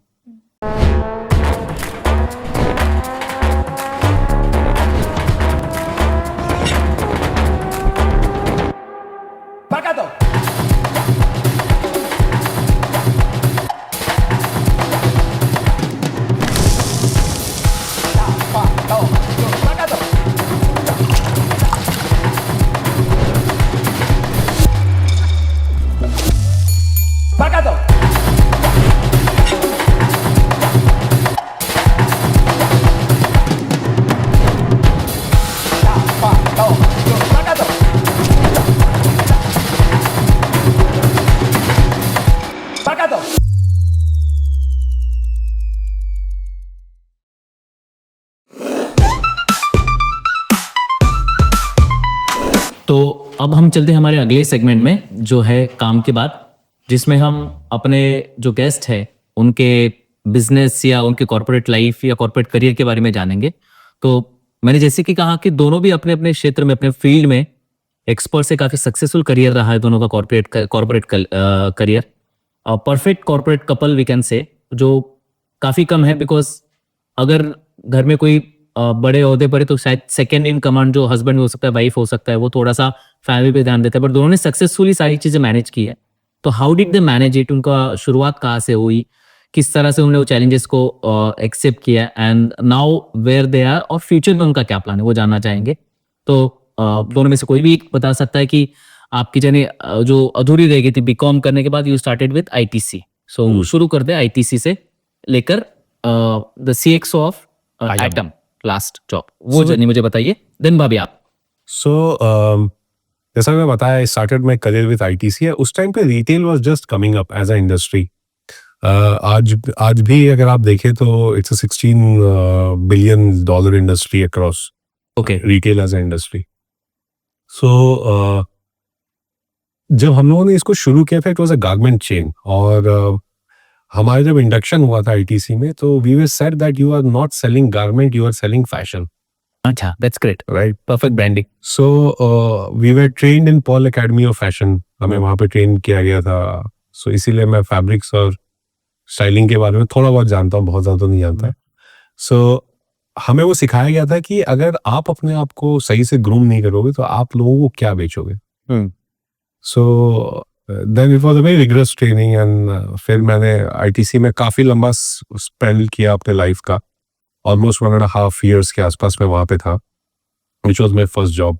वहाँ से फिर आई मूव्ड इनटू बिग बाजार। तो आईटीसी में ही बिग बाजार उस टाइम पे भुवनेश्वर में खुल रहा था, एंड तब मेरे बॉस हुआ करते थे शशिकांत सिन्हा, वो लाइफ टाइम मेरे मेंटर भी हैं, is a gem of a person. तो शशि बॉस के साथ हम लोगों ने जॉन प्लेस भी लॉन्च किया, and it was a very good journey with him. But then एक दिन मैंने एक बंदे को शर्ट बेचा, and he was the GM of big Bazaar. Okay, तो मनीष जी को मैंने शर्ट बेचा था, and after 2-3 days I got a call from the HR, हम का ज्वाइन कर लो। हम का ज्वाइन कर लो। तो फिर I went and I met them and I got through. So वहाँ कम लोग जानते हैं कि भुवनेश्वर का जो पहला बिग बाजार खोला था, हाँ, उसके लेडीज डिपार्टमेंट का मैं डिपार्टमेंट मैनेजर था। जो आपका 6-7 लड़कियों में एक लड़का था कॉलोनी में या मोहल्ले में, वो एक्सपीरियंस आप कह सकते सीवी में हैं। लिखा, आपने सीवी में लिखा था वो? नहीं, सीवी में लिखा नहीं था, तो मतलब उन्होंने जान लिया। उन्होंने जान लिया। तो उस टाइम पे मैं 20 तब बिग बाजार में डिपार्टमेंटल मैनेजर्स होते थे जो वुमेन सेक्शन को मैनेज करते थे, और उसमें से मैं सिर्फ इकलौता लड़का था, अच्छा, and 19 way females managing across India. तो बिग बाजार की मेरी जर्नी काफी अच्छी रही। एक्चुअली बिग बाजार turned my retail perspective. Okay. High pressure job है बिग बाजार में, राइट? फिर बच्चों की मैं लाइफस्टाइल का प्रोडक्ट था ना, और उस तो टाइम पे काफी पॉपुलर था। Suddenly with in span of 3-4 years इतना बूम हो गया था बिग बाजार, जैसे भी आज डीमार्ट है, उस तरह से इतना फास्ट ग्रो किया था। हम लोग सुबह 6 बजे आते थे, रात को 11 बजे आते थे। That was the rush we have seen. तो उसके बाद देन उसी बिग बाजार में एक और मेरे कलीग मुझसे टकराते हैं, and then I get into Nike. Okay, so Nike में मैं I was placed in Bhubaneswar, then after 3-4 months I was moved into Calcutta. I was actually appointed for Delhi, but Delhi में there was someone else coming in, because वो हॉस्कस का area था and it is a diplomats area. तो then there was someone from recommendation, तो I went into Calcutta. I stayed in Calcutta for 1.5 years, 2 years. और उसी कैलकाटा के store में वापस से मुझे शशिकांत सिन्हा मिलते हैं। अच्छा, and he move to other He moved into Tata Tele Services। और वहाँ पे मेरी शुरुआत होती है टेलीकॉम की। हम का ज्वाइन कर लो। हम का ज्वाइन कर लो। So 2005 में मैंने फुल टाइम रिटेल को अलविदा बोला और I joined telecom. So your career started in retail industry I first, started in retail industry। and then telecom। वही मैं सोचूं Telecom। बीकॉम किया ना, तो टेक्निकल बैकग्राउंड है आपका, आई मीन जो आपके टेलीकॉम के लिए, और फिर रिटेल एंड सडनली हियर। तो आपके जो गुरु है या जिसको आप के मेंटर मान सकते हैं, Mentor। उन्होंने आपको जाना और this guy can fit into any industry. Exactly। तो शशि बॉस का एक स्टेटमेंट हमेशा रहता था that Varun we are into sales. Telecom और retail is incidental to us. तो हम कल को हो सकता है कि चाय पत्ती बेचें साथ में, चल रहा है, हाँ। चल जाएगा, अपने को माल बेचना Once आना a salesman is चाहिए। always a salesman। सो देन 2005 में मैंने ज्वाइन किया टाटा इंडिकॉम, और I was based out of Dhanbad. तो जो आप लोगों ने गैंग्स ऑफ वासेपुर देखी है ना, मैंने अपना करियर वहीं से शुरू किया। Okay. तो Ramadhir Singh exists, it's not a Myth. myth, It's a fact. हाँ, the name changes but they are there, It exists. it exists. So मैंने मतलब उस टाइम से I have started managing such people, and Tata Indicom was a very I can say the best moment of my life was, My first phone was Tata का सीधे में था, and वो उस टाइम पे टाटा टू टाटा फ्री था। हाँ, उसको नॉन स्टॉप मोबाइल कहते हैं, NSM। हाँ, तो हमारे लिए तो free, Tata to Tata free. मेरे सारे दोस्त आस पड़ोस के पता चल गया था टाटा टू टाटा फ्री है, तो मेरे फोन से फोन किया रहता था। जी। तो हम लोगों ने पहले लॉन्च किया था 2 साल का डोंट स्टॉप मोबाइल, फिर हमने लॉन्च किया नॉन स्टॉप मोबाइल 5 साल का प्रोडक्ट। तो Jamshedpur, from Dhanbad I shifted to Jamshedpur because Tatas का हेडक्वार्टर जमशेदपुर में था, and Jamshedpur was the glorious days of my life. मतलब I enjoyed that city like anything. Okay, any particular reason? बहुत ही प्यारा शहर था, एंड टाटास का पावर हाउस था। हाँ। सो जो कॉर्पोरेट का आपको फील चाहिए, राइट, उस टाइम पे it was in Jamshedpur. So we were fortunate to be friends with people who were well connected, and I could go with them to many clubs. अच्छा, जो आज आप मुझे इतना डिसइंटरेस्टेड देखते हो ना लोगों के साथ, ये मतलब अब जिंदगी that पहले is- जी चुके हैं। हाँ, अच्छा। 2005-2006 में मैंने ग्रुप्स के ऐसे क्रीम डेला क्रीम के साथ बैठा हूं मैं कि अब उनके बाद मुझे कोई वैसा लगता नहीं है कि कोई उतना इन्फ्लुएंशियल भी हो सकता है। मतलब आई have scene J Irani like this, okay, and I have scene Imtiaz, क्या नाम था उसका, इम्तियाज अली ना, जिसने जब भी मैट लिखी थी, हाँ, एज अ डायरेक्टर। राइट। तो वहां पर एक एक्सलाराई का कैंपस है, एंड वहां पे एक चाय की टपरी है बहुआ जी के नाम से। तो हम लोग ऐसे बैठते थे और इम्तियाज अली वहीं बैठ के लिखा करते थे। So after meeting such people, रूसी मोदी एंड ऑल दैट, मतलब आप सोच सकते हैं इतने हेवी वेट नेम है कि उसके बाद you get into a different tangent. Correct. So Jamshedpur I spent almost 5 years of my life. Then मेरे एक और वहाँ पे बहुत अच्छे बॉस थे, Sumit Singh, he shifted into another company MTS, तो मैं वहाँ चला गया उनके साथ। But then Shashi boss again ventures into my life, and then he drags me into Telenor. अच्छा, सो टेलीनॉर में अगेन हमका ज्वाइन कर लो पार्ट 3। हमका ज्वाइन कर लो part 3। So Shashi boss has been very very instrumental in my career growth. अच्छा, तो तब से आप टेलीनॉर में ही है ये? हाँ, 2009 में मैंने टेलीनॉर ज्वाइन किया और तब से मैं टेलीनॉर में ही था अच्छा, टिल 2024 टिल 2025। 25, okay. हाँ। And Shashi boss, where is now? Which So unfortunately he got some health issues, और फिर उन्होंने corporate life को बीच में he had to break Quit off, और now he is into his own business and he's doing really very well. No, not consultancy, he's into restaurant business and into different other things. अच्छा, But he is based out of Calcutta. okay. तो So that's how आपका corporate journey India में रहा। तो Burma का, तो अब Myanmar के बारे में बताइए। म्यांमार में again same company Telenor, then Atom तो सेम ही था basically, it's a transition like from one owner to the other one. so तो आपने यहाँ पर एज अ कौन से डेजिग्नेशन स्टार्ट किया, हाउ डिड यू एंडेड, और उसका पीक पीरियड क्या था आपका जो सक्सेसफुल? Yes. So मैं जब इंडिया में था तो हम लोग my last designation was deputy general manager, मैं वहाँ तक पहुँचा। शशि बॉस ने काफ़ी हेल्प किया था till 2010-11 he was with me, then he had some unfortunate incidences in his life and he took a break, and then but I was always with good people. So मेरे एक और mentor थे जमील साहब, मैं ही उनको साहब बोलता हूँ, बाकी सब उनको जमील बॉस बोलते हैं। साहब बहुत रिस्पेक्ट से बोलते हैं हम तो। उन्होंने काफ़ी ग्रूम किया and he give me this opportunity to come here. फिर मैं म्यांमार में आता हूँ, तब म्यांमार में थोड़ा सा डेजिग्नेशन के वो रहते, तब हम लोग AVP ज्वाइन किए थे। After that I joined here for retail, from distribution I again came back into retail because ये मार्केट थोड़ा डिफरेंट था। I was into retail, I was into network and all that. और फिर अब जो last छोड़े, what was your designation here? So I became the chief sales officer for Atom. Okay, ये transitioning हुई। यहाँ पर एक और हमको बॉस मिले, आप भी मिले हो उनसे, अमरीश कुमार। जी मैं मिला हूं Right. उनसे, रॉकीज वो में मेरे- मिले थे। हाँ, वो मेरे सीएमओ थे। एंड जो नेक्स्ट लेवल की ग्रोथ मैंने देखी अपने करियर में, I owe a lot to that man.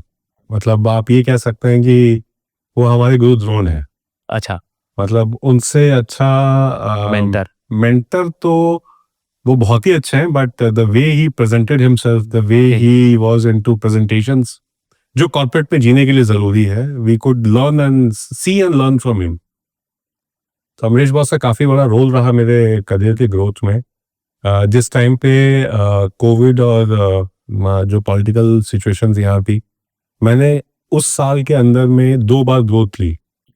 मैं वीपी बना 2021 में, और 2022 में मैं एसवीपी बना। अच्छा, सो मतलब मेरी जर्नी म्यांमार के अंदर में ऐसे अच्छे लोगों के साथ रही है with in my own industry, and जिनको मैं दोस्त बोल सकता हूँ आज की डेट में, या कभी भी फोन करके बात कर सकता हूँ। उन लोगों ने काफी ग्रूम किया मुझे। देखिए, हर आदमी को किसी ना किसी की जरूरत होती है, राइट? किसी से आपको सीखना पड़ता है, और अमरीश बॉस ने इतना प्यार से हम लोगों को रखा और सिखाया कि उनकी जितनी तारीफ की जाए कम है, सही है। राइट? आप मिले हैं उनसे, you would have seen how grounded he is. तो then he had other projects, वो मूव कर जाते हैं, and फिर ये कंपनी ट्रांजिट करती है फ्रॉम टेलनॉर टू एटम। फिर एटम में मैं I take this position of chief sales officer, and it was a peak of my career, because Atom या टेलनॉर सबसे बड़ी कंपनी है, कॉर्पोरेट है यहाँ की। Absolutely correct. Being a Telco operator, it was the number 1 operator. तो ये सबसे बड़ा आपका अचीवमेंट ये था कि यू बिकम अ सीएक्सओ, या अब तक के करियर, ऑफ कोर्स ये तो टॉप मोस्ट डेजिग्नेशन है, बट उसके अलावा एक as an achievement basically overall जो आपने अचीव किया कॉर्पोरेट लाइफ में, it can be any small thing for others, but for you in general, except the salary and the designation, क्या आपने जो अचीव किया, फेल्ट किया नहीं यार this is something the biggest achievement of my life? देखो, एक बहुत फेमस सेइंग है, what are you if you are not in the chair, है ना? अगर आप सीएक्सओ नहीं है तो आप क्या है? अगर तुम मुझसे पूछो भाई कि what is your biggest achievement, तो मेरी बिगेस्ट अचीवमेंट ये है in Myanmar, that I still have the same respect with a bigger set of local people, जो कि आज भी सयाही कहते हैं, एंड काफ़ी अच्छे बर्मीज फ्रेंड्स हैं मेरे, जो मेरे साथ जिन्होंने मुझे अपना पीयर भी देखा, अपना बॉस भी देखा, और आज वो डिफरेंट ऑर्गेनाइजेशंस में, and we still meet and we have a different kind of a bonding. तो ऐसे बहुत से लोग हैं, मैं नाम नहीं लेना चाहता on the camera, but they are like a family to me. Okay, So that is your achievement. that's the You could, biggest achievement. As an expat, as in not only as a colleague, you earned a friend or the people who are equivalent to the family in the corporate world. That is your biggest achievement. Okay. Any downfall? see, there is nothing called downfall in life. You know, there are situations, right? Situations ऐसी होती है जहाँ पर you realize that you need a break, and you need to shift off, because over a period of 16 years, है ना, जब 2009 में मैंने टेलनॉर ज्वाइन किया से 25 तक, it's 16 years, right? Naturally भी जब आप 16 साल के होते हैं तो you tend to change, correct? So when it was 16 years, I decided that it's time for me to change, because सारे processes and systems जो अभी तक चले आ रहे हैं वो सब टेलनॉर इंडिया के थे. So to learn something, you have to unlearn few things, right? And that is where I decided कि I'll take a break at the peak of my career. While there are a few other things which are going on in the background, which I will discuss Later on. Once the right time comes in. But I think 2025 was the time when I decided कि I should take a break and अच्छा. move off. तो अभी आप अभी क्या कर रहे हो और फ्यूचर में क्या करने वाले ये गुलदस्ते में रहेगा? देखिए अभी मैं क्या कर रहा हूँ मैं आपको बताता हूँ। अभी बेसिकली जैसा मैंने कहा कि म्यांमार का अच्छा टाइम मिलता है आपको, राइट? सो जब मैं टेलीनॉर इंडिया में था तो हम लोगों को काफ़ी ग्रूम किया हमारी कंपनी में, राइट? हम लोगों को आईएसबी हैदराबाद से इन्होंने कोर्सेज करवाए फ्यूचर लीडरशिप के ऊपर में। बहुत सारी ऐसी ट्रेनिंग्स हमारी हुई जो आज हमको शेप करके यहाँ तक लाई हैं। तो मैंने सोचा कि this is the best time that I shift my gears, right? Okay तो I am doing my masters in international relations okay. Now. ये मेरा एक हमेशा से एक फेवरेट टॉपिक जो- रहा है। मम्मी पापा का जो था MBA वगैरह या मास्टर्स का, तो आज आपको हॉन्ट कर रहा है और आपको लगा मुझे भी करना चाहिए तो कंटिन्यू दैट ट्रेंड। नहीं मैं पहले ना मुझे हिस्ट्री वगैरह इतना पसंद नहीं आता था, और शायद मुझे लगता है कि इस चीज को करेक्ट करने की बहुत जरूरत भी है कि हमें अपनी हिस्ट्री को सही से जानना चाहिए। जब मैं यहाँ आया, जब मैंने लोगों को देखा, जब मैं लोगों से मिला, मैंने एटम में भी बहुत से ऐसे लोग देखे जो कि इंडियन ओरिजिन के हैं बट वो अपने रूट्स को ट्रेस नहीं कर पाते। देन आई डिसाइडेड कि this is a right subject to read and understand Okay. The country. तो मैंने वो So you are doing your masters into international relations. International relations, security and safety. So when we can have the convocation? So the convocation I think is planned somewhere around June 2026. Okay. उसके बाद I am also getting my papers on Scopus level publications होती So हैं। are we going to see that Varun to Dr. Varun also? That is an intent to move towards that, but it's not a easy journey. True. इस बीच पे मैंने अपने 3 patents file किए हैं। मतलब I am one of those few sales guys जिनके पास अपने IP राइट्स हैं Okay. on my distribution, on my learnings that I can Okay. say। तो मेरे 3 IPs हैं आज की डेट में मेरे पास, and obviously I'm trying to develop myself for the next role that will be announced very soon। That's great. So हम excited है आप आगे क्या करने वाले हैं। अब अभी आप पे आते हैं। So are you आपके जो इनसे शादी हो तब you were into Aircel? Yes, I was Okay. working with this. Okay, so you started BCom FinTech in the telecom industry में थी हुई। So वेव में आप यहाँ पर ज्वाइन करिए, तो म्यांमार की जर्नी बताइए आपके करियर की। म्यांमार में मैं जब आई थी तो आई वाज विद मैंने यहाँ पे टेलीनॉर ज्वाइन किया था इनिशियली। सो मेरा 14 years of experience has been only on customer service. So अच्छा। मैं इंडिया में जब भी So you were into customer services in India yes I and you was continued the same domain here. Exactly मैं customer service में थी। पहले तो मैंने कॉल सेंटर ज्वाइन किया, फिर Reliance, idea, Aircel. So all through मेरी जो जर्नी रही है वो कस्टमर सर्विस में थी। फिर जब भी मैं टेलीनॉर में थी तो फिर I went into customer experience. So जो लोग टेलीकॉम में नहीं है उनको नहीं पता होगा कि there are 2 different subjects. Customer service अलग है और कस्टमर एक्सपीरियंस अलग है। इंडिया में कस्टमर सर्विस बहुत वास्ट है बट यहाँ पे उतना वास्ट नहीं है कस्टमर सर्विस। और फिर मुझे ऑप्शन मिला वेव मनी ज्वाइन करने का, और मेरे पास फिनटेक का कोई एक्सपीरियंस नहीं था और मेरी प्रोफाइल कस्टमर सर्विस की थी, और मुझे यहाँ पे जो प्रोफाइल ऑफर की जा रही थी वो फ्रॉड के लिए की जा रही थी। तो मुझे बिल्कुल भी कुछ आइडिया नहीं था कि क्या होने वाला है। फिर जिस दिन मैंने ज्वाइन किया उस दिन तो मुझे तारे ज़मीन पे जैसे वो उसको दिखते हैं ना, अल्फ़ाबेट्स वैसे ही दिख रहे थे। बट ग्रेजुअली मैंने काफ़ी मेहनत की, काफ़ी पढ़ाई की उस बारे में, काफ़ी डिफरेंट चीज़ों को समझा, और उसके बाद फिर आई थिंक 2 years अगो फिर मुझे अपने डिपार्टमेंट का हेड बनाया गया। So now I head business assurance, जिसमें फ्रॉड्स आता है, ट्रांजैक्शन मॉनिटरिंग आता है, मिस्ट्री शॉपिंग आता है, और भी बहुत सारी चीज़ें आती है, Okay. KYC आता है। So you head that department. Yes So that is the highest department head for the customer service. नहीं, कस्टमर सर्विस तो मैंने हाँ, टेलीनॉर तो के previous बाद में के क्या छोड़ दिया था। So what this department called है? फिनटेक में there is a department which is called business assurance, जो आपको रिस्क भी आप कह सकते हो बट इट्स नॉट रिस्क। जो फ्रॉड्स होते हैं ना फिनटेक में, आपने बहुत देखा होगा इंडिया में, तो वो सारी चीज़ें प्लस बहुत सारी चीज़ें हैं जो मैं देखती हूँ, KYC, नो योर कस्टमर वगैरह, वो सारी चीज़ें। इंडिया के कंपैरिजन में फ्रॉड तो बहुत कम होते होंगे यहाँ पर। नहीं, ज्यादा होते? अरे बाप रे। अच्छा, सीधे साधे लोगों का देश हम मानते थे। अच्छा, so you I do web and that is your biggest designation you are holding department yes, head yes. basically. So how do we see you in future?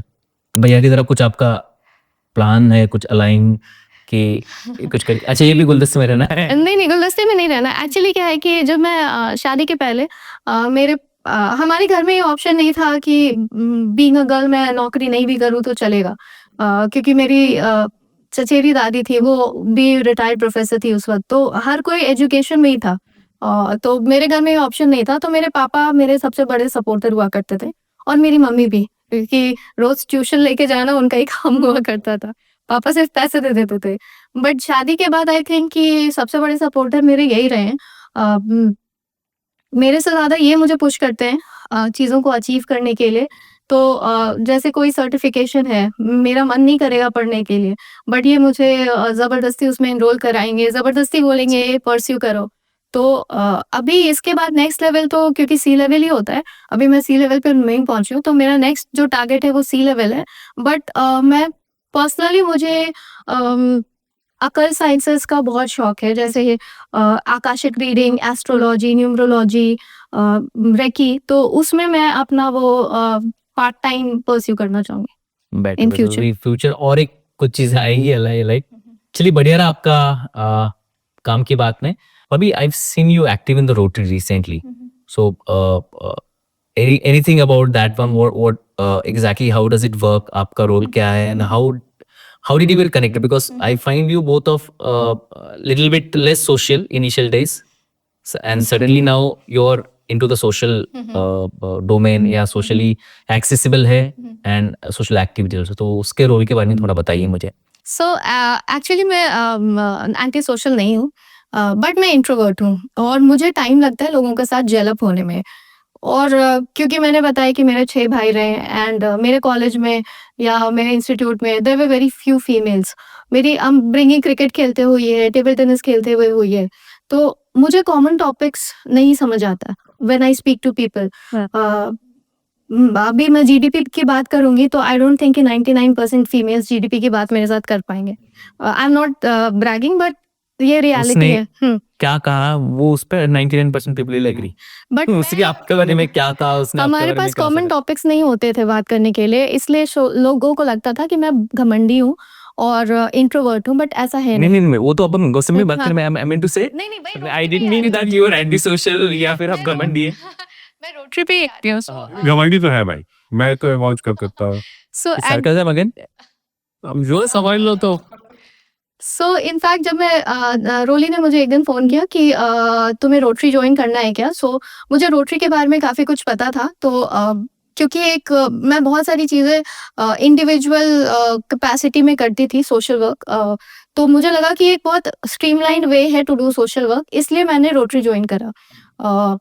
इसलिए लोग आजकल मुझे देखते हैं और सोचते हैं कि अरे ये घमंडी कैसे आ गई? तो बट मैं अभी भी वैसी ही हूँ। रोटरी में जाके भी मैं वैसी ही हूँ।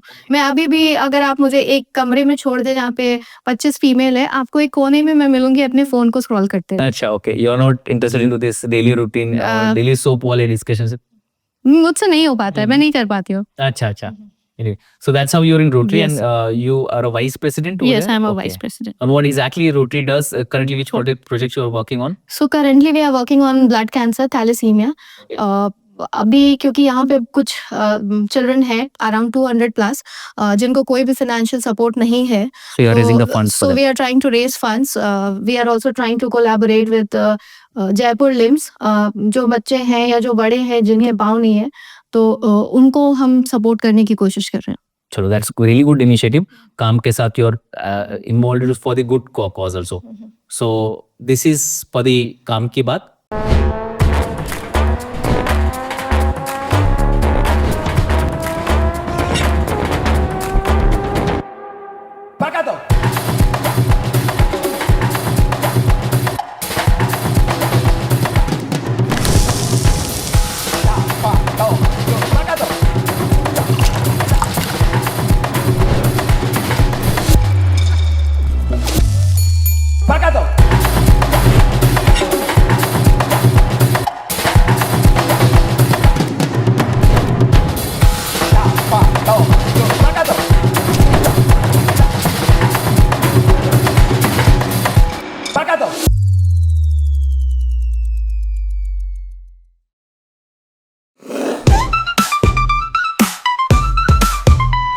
तो चलिए चलते हैं हम मोस्ट इंटरेस्टिंग सेगमेंट पे, गॉसिप की गलियों में। तो भैया और भाभी को थोड़ा सा राउंड लगाते हैं गॉसिप की गलियों के कैंडिड विद दशरथ में। और जो लोग बेसब्री से इंतजार करता है वो करना भी चाहिए, बिकॉज लाइफ में फन नहीं है थोड़ी बहुत यहाँ वहाँ की बातें नहीं तो क्या मतलब है। हम भैया को बिठा के चाय कैसे लगी, कॉफी कैसे लगी, कैसे हो भैया, काम ठीक है, इतने 2 मिनट में कैंडिड विद दशरथ खत्म हो जाता अगर गॉसिप का तड़का ना लगे तो आप भी देख रहे हैं, सब लोग देख रहे हैं, हमने बहुत सीरियस बातें की, अच्छी बातें की। तो let's go to the lighter part of the show, coming to the gossip की गलियां। भैया चलिए अब एक शेयर करा दे गॉसिप की गलियों की।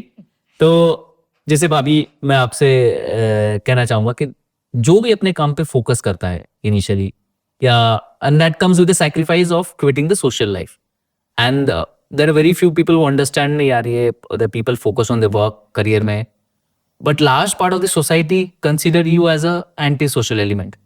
So both of you, I did not see much active socially initial period. 8 साल हो गए, तुम पकड़ लीजिए 5 साल मैंने आपको एक्टिव देखा नहीं. In last 2-3 years I seen you active. So भाभी क्या आप सच में एंटी सोशल एलिमेंट है? नहीं एलिमेंट नहीं बोलते, एंटी सोशल है एंड घमंडी है. तो ये गॉसिप जो आपके जनरलाइज परसेप्शन होता है लोगों का, तो क्या ये गॉसिप सही है?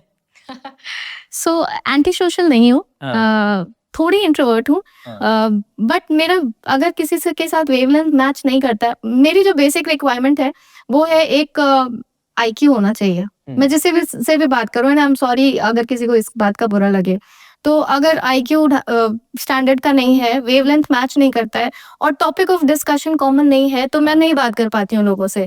तो लोगों को लगता है कि मैं घमंडी हूँ. वैसे ही मेरे बहुत सारे ऐसे भी दोस्त हैं जिनके साथ मैं बहुत कंफर्टेबल हूँ. आपकी वाइफ वन ऑफ देम. तो घमंडी नहीं हूँ, एंटी सोशल तो बिल्कुल भी नहीं हूँ, लेकिन हाँ मुझे टाइम लगता है लोगों के साथ जेल अप करने में. अच्छा, you take time, so that's why you. हाँ, और मैं बहुत मैं जब किसी के साथ फ्रेंड होती हूँ तो आपने क्योंकि बिहार की भी बिहार की भी बातें की, तो बिहार में एक पुरानी कहावत है कि अगर कोई बिहारी आपका दोस्त है ना, तो वो आपके लिए जान भी दे देगा, बट अगर आपने बिहारी के साथ थोड़ा भी एटीट्यूड दिखाया तो वो बिहारी फिर आपसे 50 गुना ज्यादा एटीट्यूड में काम करेगा. अच्छा. तो मैं वही टिपिकल बिहारी हूँ. तो हमारा नबी कहता है, कहावत बोलता है कि जो ना कटे आरी से वो कटे बिहारी से. बिल्कुल. और हमारे इधर तो एक और कहावत फेमस है कि मार देम गोली के वो ना बोली. अच्छा, क्या मतलब है इसका? मतलब बिहारी तो आपस में ही बात करते करते लोगों को ऐसा परसेप्शन है कि गोली बंदूक निकाल लेते हैं. बदनाम हम बेचारे. तो ठीक है, चलिए. चल भैया, आपका क्या है इस पे व्यू, एंटी सोशल गाय? मैं एंटी सोशल नहीं हूँ, बट मैं चूज करता हूँ किसके साथ रहना है. आप मुझे रिलीजियस फंक्शंस में आप मुझे 8 साल से देखेंगे, राइट. जब मैं यहाँ पर आया और मैंने इंडिया के बाहर एक इंडिया को देखा, हाँ, जिस चीज में मुझे सबसे ज्यादा परेशान किया वो यहाँ की टूटी हुई मंदिरें थी. अच्छा. तो मेरी कोशिश हमेशा ये रहती है कि मैं अपनी कैपेसिटी में जितना भी भगवान का मुझे दिया हुआ है, मैं इंश्योर करूं कि कोई मंदिर खराब कंडीशन में ना रहे. Okay, right. तो मैं उन सब लोगों के साथ जरूर कॉमनली एसोसिएटेड रहता हूँ कि सेम थॉट्स पे रहे, और हिंदुइज्म इस कंडीशन में ना रहे कि आज से 50 या 100 साल के बाद इन देशों में हिंदुइज्म बचे ही ना, राइट, हमारे मंदिर ना बचे.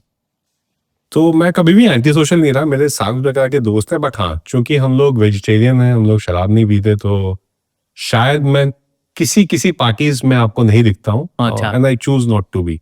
ओके. क्योंकि मैं ये मानता हूँ कि आप पीजिए, कोई दिक्कत नहीं है हमको, लेकिन मैं नहीं पीता इसलिए मैं बैकवर्ड हूँ, ये सोचना आपकी बेवकूफी है. अच्छा.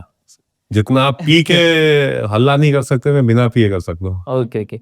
बेसिकली इवन मेरा भी अनुभव है लास्ट 2-3 साल में, जो मैंने थोड़ा सोशल लाइफ कम कर दिया, and it gives very positive impact on you. Because बाहर जब जाते हैं एक्चुअली अच्छी चीजें तो आती है, but you drag lot of unnecessary baggages like negative thoughts and just ये वो सारी चीजें. So that affects your career, and I am calling you successful corporate couple, and that is one of the, मेरे ख्याल से एक quality होगी कि आपने शायद you know how to maintain the distance and at what time.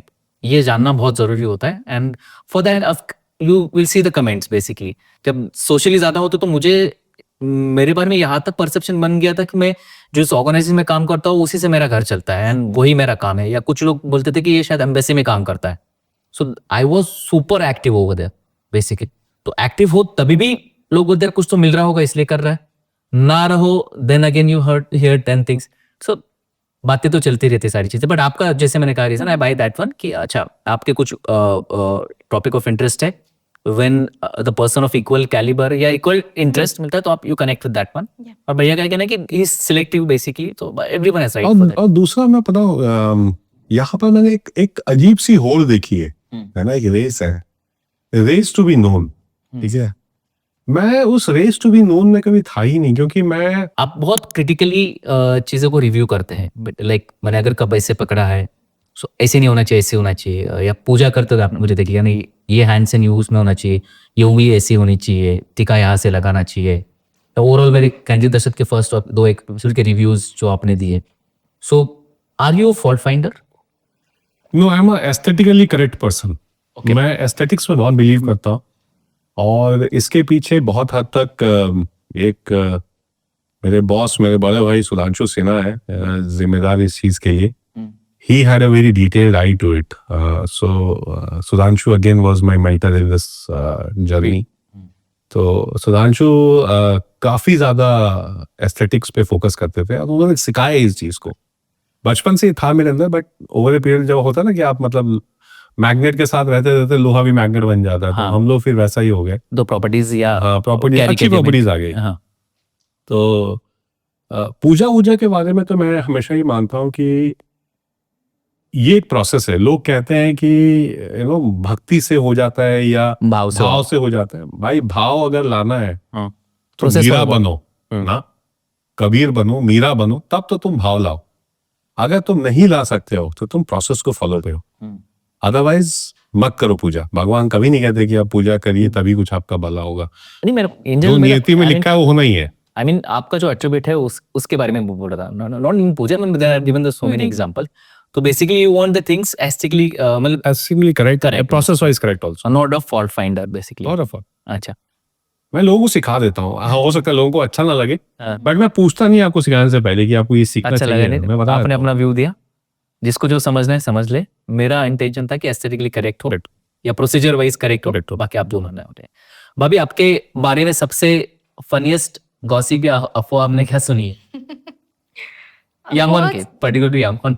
बहुत सारी। इनफैक्ट जब मैं आई थी तो जब भी मैंने टेलीनॉर ज्वाइन करने के कुछ दिन पहले हम एक फ्रेंड की पार्टी में गए थे, तो वहाँ पे लोगों ने बोला कि ये तो बड़ा अच्छा आदमी है, एक पे एक फ्री मिल रहा है इनकी कंपनी में नौकरी।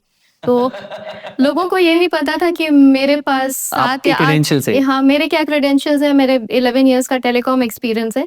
बट लोगों को इनिशियली लगा कि क्योंकि मेरे हस्बैंड हैं टेलीकॉम में, इसलिए मुझे नौकरी मिली टेलीकॉम में। तो ऐसे ही मेरे बारे में बहुत सारी अफवाहें टाइम टू टाइम लोगों से सिफारिश से नौकरी लगी। हाँ, सिफारिश से नौकरी मिली। और अभी कुछ दिन पहले, आई थिंक 1 साल पहले, एक पार्टी में मैं गई थी, और योमा ग्रुप यहाँ का आई थिंक की सबसे वेल नोन ग्रुप है। तो एक लेडी ने मुझसे पूछा तुम कहाँ काम करती हो? तो मैंने उनको बताया वेव मनी। वेव मनी ये कौन सी कंपनी है? मैंने कहा वो फिनटेक है। फिनटेक क्या होता है? मैंने कहा इंडिया में पेटीएम है ना, वही है। कोई लड़का है वहां पे जो इंडियन है? मैंने कहा नहीं, अभी तो नहीं है। और तब होगा तुम्हारा कोई छोटा मोटा कंपनी। तो मतलब लड़का किसी अच्छी कंपनी में काम कर रहा होगा, क्योंकि लड़की है और पीसी तो वैसे हमेशा मेरे बारे में बहुत सारे र्यूमर्स। और सबसे अच्छी र्यूमर है कि मैं बहुत घमंडी हूँ, जो आपने पहले भी बोला कि मैं बहुत घमंडी, बहुत अनअप्रोचेबल हूँ। मैं बहुत किसी से बात नहीं करती। अच्छा, तो ये थे। मैं I don't do research on this one. Basically क्या होता है कि पिछले लाइक सिंस 2015-16 से लेकर मैं 2014 में आया, 1 साल तो मैं आई वाज आइसोलेटेड, तब काम पे अच्छा फोकस किया मैंने। एंड 15-16 से लेकर 2022 तक I was very active and मैं बहुत इंटरेक्ट करता था लोगों से। I mean I know, but उस टाइम पे मेरा मन इतना क्लियर था, ऑब्जेक्टिव तो सोशल प्लेस पे था, बहुत सारी चीजें सुनने में आती थी, बट अब उसका एक्चुअल मीनिंग या डिकोड मैं अभी कर पाता हूँ। तो out of that I am thinking कि बहुत सारे मैंने के सुना नहीं कि कोई आपको घमंडी बोल रहा है, बट इन जनरल परसेप्शन ये होता है लोगों का, बॉडी लैंग्वेज, वाइब्स कैच करना, बिटवीन द लाइंस रीड करना, तो वहां से चीजें आया है। एंड एज आई सेड, मेरा प्लेटफॉर्म का मतलब भी वही है, जो इससे पहले रामनिवास जी थे उनसे भी बात किया मैंने। मेरा स्वार्थ है इसमें कि कोई बिजनेसमैन या कॉर्पोरेट सक्सेसफुल, कॉर्पोरेट में जो सक्सेसफुल वो यहाँ पर बैठे, या कोई फिलोसोफर बैठा है वहां पर, उनके साथ 2-4 घंटे अगर बिताऊं मैं, तो वाइब्स कैच करना और कुछ चीजें लर्न करना, that is the biggest achievement. अब मैं बहुत मोटिवेट जाता हूँ उसके बाद, कोई भी शूटिंग के बाद, या मैं एपिसोड जब एडिट करता हूँ, मैं खुद 3-4 बार एपिसोड मुझे देखना होता है, वो दैट मोटिवेट्स मी बहुत सारी चीजों पर. तो वो चीज है अपने यहाँ से. And the funniest gossip I get it, I am doing it for limelight. ये आता है, लाइमलाइट की क्या जरूरत है. मैं जैसे आपने कहा ना कि आउट ऑफ 7,000 5,000 इंडियंस वो knowing me personally by name. मेरा व्हाट्सएप, मेरा कॉल इतना भरा पड़ा आता था, मेरे को नंबर चेंज करना पड़ा जब I wanted to quit the social life. इतना मैं ये था, उसमें और बताने की क्या जरूरत है. It's like a platform. अगर फिर 10 लोग हैं, वो क्यों नहीं कर पा रहे, तो आपके पास भी फ्री टाइम है, आपके पास पैसे, आप खर्चे करो, आप लाओ सारी चीजें. It's something like people, whatever you do, you will always get the comments, positive and negative both. I mean, although I got 90% positive comments on this one, सामने 2-4 नेगेटिव भी आई जो मैंने आपको बताई. that keeps on going on basically. अच्छा, घर का boss कौन है दोनों में से? घर का बॉस कौन होता है शादी के बाद? कौन होता है? तुम बताओ कौन होता है? तुम्हारे घर का बॉस कौन है? क्या मेरे घर में थोड़ा सा अलग है. मैंने कहा ना, मेरे इसमें मेरी वाइफ का बहुत रोल है. मेरे जो भी चीज करता हूँ मैं, सवाल का जवाब तो मैं जवाब ही आपको दे रहा हूँ. जवाब हाँ या ना में दो. बॉस कौन है तुम्हारे? हमारे घर का बॉस दोनों है भाई. 2 बॉस हो नहीं सकता. वी हैव आवर एरियाज और टेरिटरीज डिफाइंड है हमारी. हाँ, तो तुम इंटरनेशनल रिलेशंस की बात करते हो, सोसाइटी की बात करते हो. हाँ, मेरे घर की, मेरे घर में मैं बताता बॉस को. रिलेटेड टू माय फैमिली, मेरे घर की फैमिली, अर्चना की फैमिली, बच्चे, उसमें she is the boss. And I need to follow her and I give importance to her thing.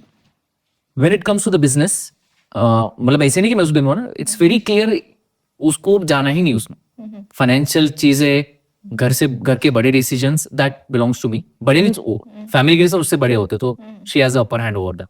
तो family related she takes this one. इसलिए हमारा ओवरलैप होता नहीं.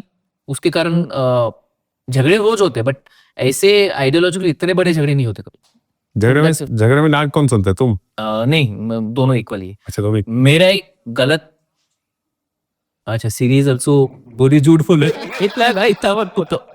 फिर एक्चुअली हमारा क्या है कि मेरा एक बैड हैबिट है. जो मेरे क्लोज होते बेसिकली, मैं उनसे बहुत रॉ रहता हूँ. मेरी माँ हो, मेरी बहन हो और अर्चना हो, दिल सी, और मुझे ऐसे कोई देखेगा उनसे जब बात करता हूँ तो बोलेगा आप कितने बदतमीज इंसान हो, कि मैं ऊंची टोन में बात करता हूँ, थोड़ा गालियों को सवाल करता हूँ मैं. And I am very blunt about this one. तो मैं बहुत क्लोज होकर उनसे ही करता हूँ. अगर मैं कर रहा हूँ तो मेरे बहुत क्लोज है, समझ मान लीजिए. मैं भी फॉर्मेलिटी करने तो क्या करे हो. तो मेरा ये चीज होता है कि ये चीजें घर के बाहर नहीं हुई. मेरे से बहुत बार घर के बाहर हो जाते. उसको चिल्ला दिया मैंने, ऊंची आवाज में बात कर दी. तो जैसे अपन लंच में बैठे थे, तो शी वाज सेइंग समथिंग, बोला नहीं उसको भाई नहीं बोलना है. I was angry on her. She knows the boundaries. वो घर के अंदर ही करते, जो कुछ करना है. मुझे गाली देना है, कॉलर पकड़िए हमारे घर के अंदर कार. तो उसमें एक वो सिविक सेंस है जो मुझ में नहीं है. So that's how our territories are defined. ये सारी. सो मेरे जो आखिरी सीईओ थे, mister Ahmed Abdullah, is a very nice man. और मतलब इतना सॉर्टेड आदमी मैंने अपने लाइफ में नहीं देखा. उनसे मैंने ये सवाल पूछा था एक दिन, who is the boss, who is the boss. तो उन्होंने मुझे बड़ा अच्छा जवाब दिया था, जो मुझे बहुत अच्छा भी लगा. उन्होंने कहा, see Varun, I am as a man of the family, my job is to look at the international relations, dollar falling, petroleum prices, war against Israel and all that, and my wife takes care of my home. Correct. तो मैंने कहा ये बहुत अच्छा idea है sir. तो मैं भी वही करता हूँ. तो I talk about international relations, बड़े बड़े डिसीजन जो होते हैं. And domestic home ministry belongs to her. So उसका एक और एडवांटेज भी है, क्योंकि अगर मैं कोई सामान लाऊंगा, ठीक है, तो उसमें क्या बहुत एनर्जी और एफर्ट लगेगा. उतने टाइम के अंदर मैं 2-3 आर्टिकल्स पढ़ लूं. और रश्मि को भी क्या एंगेज रखना पड़ता है, तो रश्मि को मैं उसमें एंगेज रखता हूँ. करेक्ट. सो भाभी, आपके बारे में एक गॉसिप सुना है कि भैया शायर भी है थोड़े, ठीक है, और हम बहुत बोर होती है शायरी सुन के उनकी. एक्चुअली शायरी से मैं बोर नहीं होती हूँ, बट जो वर्ड्स होते हैं ना, मतलब ये बहुत अलग लेवल के शायरी सुनते हैं, जो एक नॉर्मल कॉमन वुमन को नहीं समझ आ सकता. फॉर एग्जाम्पल आप सुनाइए एक शायरी कोई, तो जो हमें समझ में नहीं आया वो सुनाइए.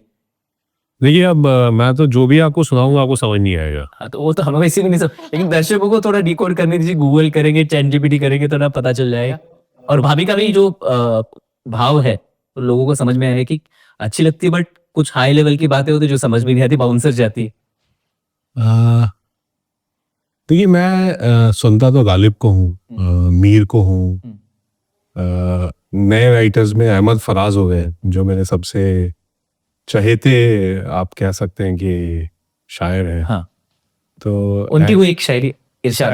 अहमद फराज ने एक पूरी सीरीज लिखी हुई है आशिकी के ऊपर, और वो बहुत ही फॉरवर्ड थिंकर थे। तो जनरली क्या होता है कि दो लोग अगर प्यार में है या मोहब्बत में है तो वो एक दूसरे को स्पेस नहीं देते हैं। हाँ। राइट? तो अहमद फराज की इस पूरी लंबी सी नज्म के बीच में कुछ लाइनें ऐसी हैं कि लड़की कहती है लड़के से, हाँ, शजर हजर नहीं कि हम हमेशा पाबा गिल रहे, ना ढोर है कि रस्सियां गले में मुस्तकिल रहे। अच्छा, ठीक है, तो शजर हजर का मतलब होता है पेड़ पौधा। नहीं नहीं, आपको आया समझ? नहीं वही मैं आपको यही बोलने वाला था कि यहाँ पर कल कि आई एग्री विथ यू। ये तो मैं दर्शकों को समझा दूं कि इसका मतलब शजर हजर का मतलब होता है पेड़ पौधे। शजर हजर नहीं कि हम हमेशा पाबा गिल रहे, मतलब मैं कोई पेड़ या पौधा नहीं हूं कि एक ही जगह पे रहूं, ना ढोर है कि रस्सियां गले में मुस्तकिल रहे। ढोर का मतलब होता है मवेशी, हाँ। चाहे आप उसे गाय बोले चाहे बैल बोले। ना ढोर है कि रस्सियां गले में मुस्तकिल रहे, मतलब ऐसा नहीं है कि आप मुझे किसी गाय की तरह किसी खूंटे से बांध दें। ठीक है, जब आप लोगों को इतना नहीं समझ में आया तो मैं यहीं पे रेस्ट करता हूँ अपनी शायरी। अहमद फराज को खुदा लंबी उम्र दे, मतलब अब तो खैर वो नहीं है, लेकिन जहां भी हो वो शांति से रहे।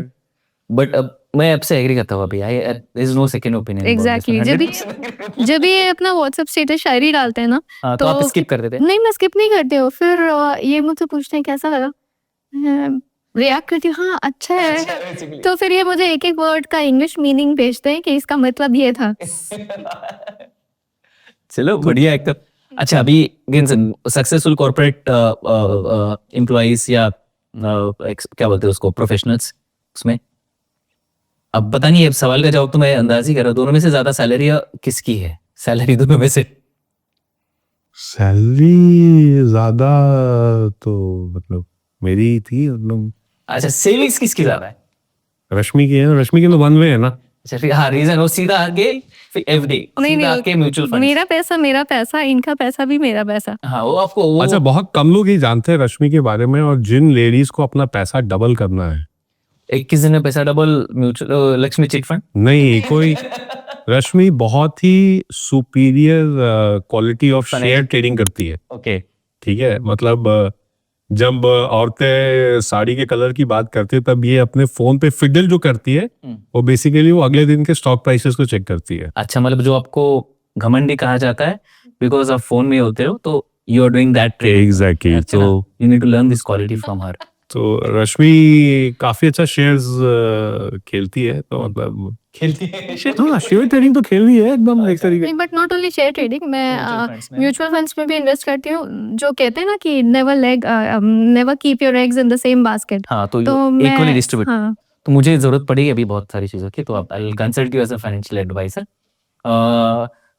तो जब छोटा मोटा झगड़ा होता है तो दोनों में से पहले कौन मनाता है? मैं। आप मनाते? अगेन दे उल्टा है ट्रेंड। इनका ईगो थोड़ा सा हाई होता है झगड़ा मतलब किसी भी मामले में। तो मुझे ना अगर इन्होंने एक बार सॉरी बोल दी तो मुझे पता है ये दोबारा सॉरी नहीं बोलेंगे, तो मुझे ही मनाना होता है। नहीं हो भाई, ऐसा है, एक तो मैं झगड़ा करने वाला आदमी नहीं हूँ। I don't agree. नहीं, तुमने फिर मुझे देखा ही नहीं है भाई। नहीं, झगड़ा नॉट नेसेसरी कि कॉलर पकड़ के झगड़ा करे, इट कैन बी ओहो भाई, आइडियोलॉजिकल फाइट आल्सो। आपने शब्द वेदी बाण के बारे में सुना है? हाँ, सुना है मैंने। है ना, तो ये बस शब्द तो मेरे पास भी शब्द वेदी बाण है कि वो भी तो झगड़ा होता है, युद्ध हो गया, महायुद्ध हो गया वो तो मैं इसलिए वो जल्दी चलाता नहीं किसी के ऊपर। आप मुझे इसलिए देखिएगा ना, मेरे मजाक करके मैं निकल जाता हूँ जी। ऐसा बहुत बार लोगों ने बहुत सी ऐसी चीजें बोली है, मतलब स्पेशली जो रिलेटेड टू माय टाइटल है। भाई ठीक है, मैं am blessed to born in this family. आप नहीं है, कुछ नहीं किया जा सकता उसके बारे में। इस बार कर्म अच्छे कीजिए, अगली बार हो जाएगा, लेकिन but I choose not to fight, because अगर मैं फिर फाइट करने पे आ गया देन भाई the mess would be very difficult for them to Destruction will control. be immense, like third, same as good as second और third world war जो होने वाला है आगे का। अच्छा, लास्ट गॉसिप की गली में एक लास्ट एक कंसेप्ट वो मेरा है, किसी ने नहीं कहा। सो भैया एक इन जनरल है थोड़ा take it not take it from the other angle basically, like आप चतुर्वेदी है तो आप एज अ ब्राह्मण है बेसिकली, एंड जब भी आप बात करते हो principles generally coat that one ब्राह्मण ये सारी चीजें, तो क्या आप मुझे मतलब वाइल्ड थॉट एक अजम्पशन है, आई एम नॉट कंक्लूडेड कि you believe in the caste system या ऐसे ऊंच नीच जात में मानते हैं, मेरा व्यू है, नॉट फॉर द पब्लिक ये सारी चीजें नहीं मैं नहीं, जस्ट वाइल्ड गेस है या वाइल्ड अजम्पशन है जो जस्ट पनप रहा है, नॉट कंक्लूडेड। अच्छा ओके, सबसे पहले मैं ये बता दूं कि ब्राह्मण होना गौरव की बात जितना नहीं है, उससे ज्यादा ये एक रेस्पॉन्सिबिलिटी है, ठीक है। जब आप कहते हैं कि आप ब्राह्मण है तो आपका आचरण भी वैसा होना चाहिए, the way you carry yourself, it should not be then कि आपको देख के कोई कुछ सीखे नहीं। पहले के सोसाइटी में क्या होता था, जो ब्राह्मण हुआ करते थे उन्होंने एजुकेशन दिया लोगों को, उन्होंने बहुत सारी चीजें ऐसी दी जो आज मतलब रिलेवेंट है, राइट।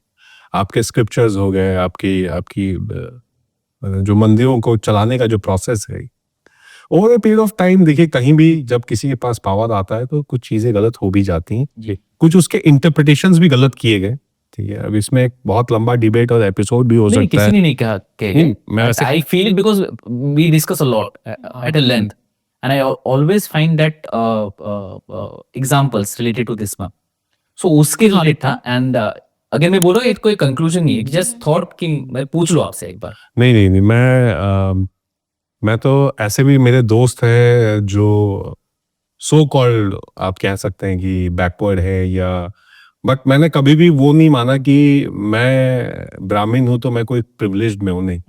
मैं हमेशा ही कहता हूँ और ये मैं मानता भी हूँ कि अगर आप ब्राह्मण हैं तो आपका काम है कि आप अपने आप को वैसे कैरी करें कि लोग आपसे कुछ सीखें।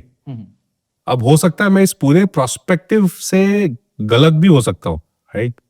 सो कॉल्ड सेक्युलर सोसाइटी में लोग सोच सकते हैं कि आप जो है लोगों को ऊपर ही देखते हैं, बट मेरे बिहेवियर में कभी भी ऐसा नहीं रहा है कि मैंने किसी को कास्ट के हाँ, लेकिन अगर किसी ने कभी ब्राह्मण को गालियों की तो मुझसे बुरा कोई हो भी नहीं सकता आपके लिए। अच्छा, तो आप ये मत कहिए कि ब्राह्मण्स बुरे हैं या उन्होंने ये किया, अगर आप वो बोल रहे हैं तो आपके पास फैक्ट्स होना चाहिए। मैं राजा राम मोहन रॉय की फिलॉसफी पे चलने वाला आदमी नहीं हूँ, ठीक है। आपको ये बताना पड़ेगा कि कहाँ पे क्या गलती हुई, गलतियां सबसे हुई हैं, राइट। बट जनरलाइज करना ये एक बहुत बड़ी गलती है। और over a period of last 70-75 years अगर आप देखें, जब सारी चीजें खुल गई, मतलब आज के डेट में सबके पास एजुकेशन का राइट है, राइट। तो फिर भी आप देखें तो उन चीजों को हम लोग नहीं रिप्लेस कर पाए जो हमारे पूर्वज लिखते चले आए। तो कहीं ना कहीं उस इंटेलेक्ट की कमी तो रहती है, बट मैं ये नहीं कहता कि मैं किसी को इसलिए नहीं पसंद करता क्योंकि वो ब्राह्मण नहीं। मैं उन लोगों को नहीं पसंद करता जो ये कहते हैं कि ब्राह्मण गलत है। आप बताइए, मैं एज इंसान गलत हो सकता हूँ, ओके, लेकिन as Brahmin generalised statements basically. Okay fine. तो इसी के साथ हम अब एग्जिट लेते हैं गॉसिप की गलियों से। काफी एंटरटेनिंग रहा होगा, थोड़ा मिर्च मसाला नहीं किया हमें, तो बहुत बहुत धन्यवाद। हम मिलते हैं अगले सेगमेंट में। मिर्च मसाला।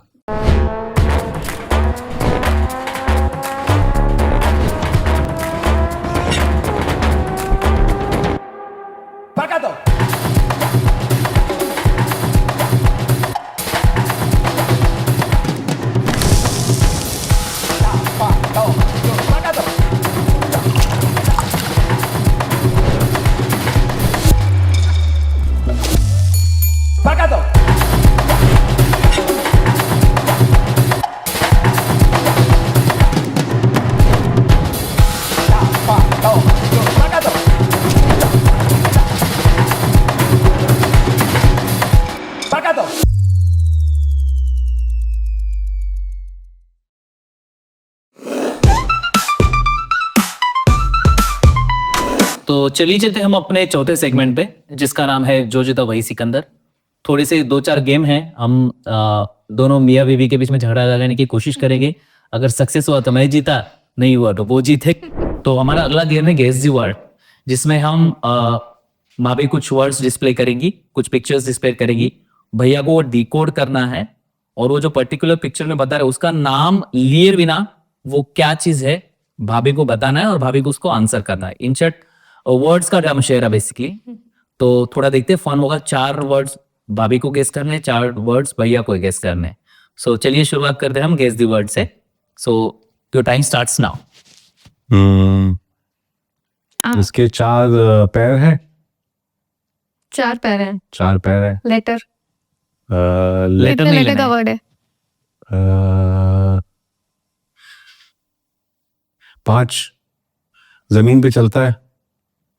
5 लेटर का वर्ड है, जमीन पे चलता है। जमीन पे चलता है। पाँच- यहाँ पे बहुत मिलता है। हाँ, बहुत मिलता है। हाँ, गोल्डन सिटी में तुम जब चलोगी ना बारिश के टाइम पे तो सामने सामने आ जाता है। Snail. Snake. Correct correct correct. अभी नेक्स्ट फ्लिप करके वो पीछे लेके जाइए। हाँ हाँ नेक्स्ट। ये एक फ्रूट है ना। हम लोग खाते हैं इसको, हमारे डेली के खाने में ये है। और तुम्हारा फेवरेट दामाजाडी रोड में ये मिलता है। येलो कलर का है। फ्रूट है। फ्रूट है। ऑरेंज। येलो कलर का है। मैंगो। मैंगो तो सीजनल है, ये हमेशा मिलता है। फ्रूट है, हमेशा मिलता है और हम डेली खाते हैं। हम लोग डेली खाते हैं। पपाया। नहीं, 10 ये अगर थोड़ा नहीं। भी सॉफ्ट होता है तुमको ये पसंद नहीं आता। बनाना। 8 नहीं।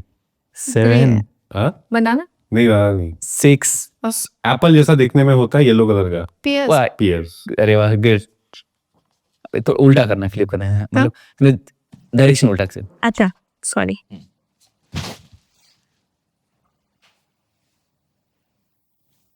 कितने लेटर का वर्ड है?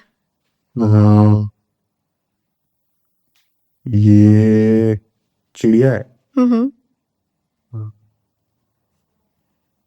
छोटी चिड़िया है? नहीं नहीं, आप डिकोड कीजिए, यहाँ पर हेल्प नहीं मिलेगी। छोटी है बड़ी? स्पैरो। पिजन।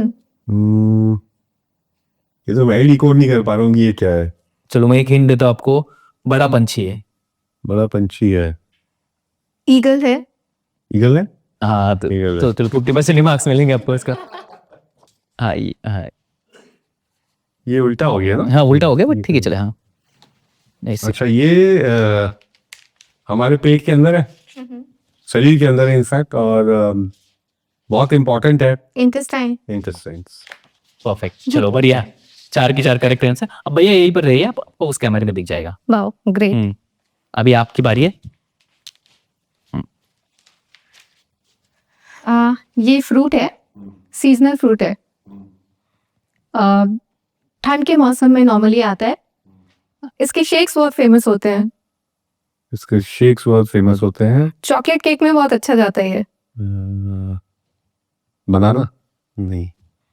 इसके शेक्स आप नहीं पीते हैं? फिग। नहीं, थोड़ा सा बहुत प्यारा सा फ्रूट है, देखने में बहुत सुंदर है। नहीं, ब्लूबेरी। छोटे छोटे सीड्स लास्ट होते हैं 5 उसके ऊपर। सेकेंड्स। छोटे छोटे सीड्स होते हैं, रेड कलर का फ्रूट होता है। 3 seconds। अनार। नहीं, छोटा सा टाइम फ्रूट अप, होता है। Time up. स्ट्रॉबेरी। ओह, स्ट्रॉबेरी।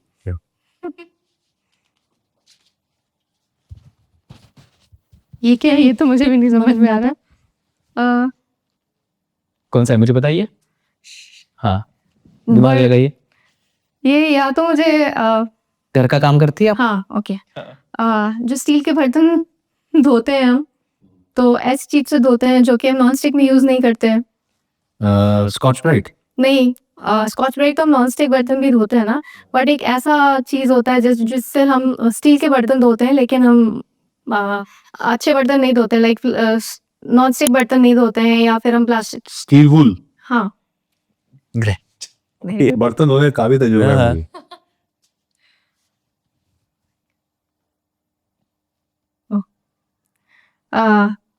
गाड़ी है।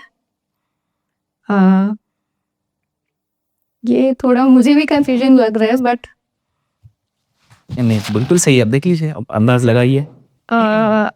गाड़ी है।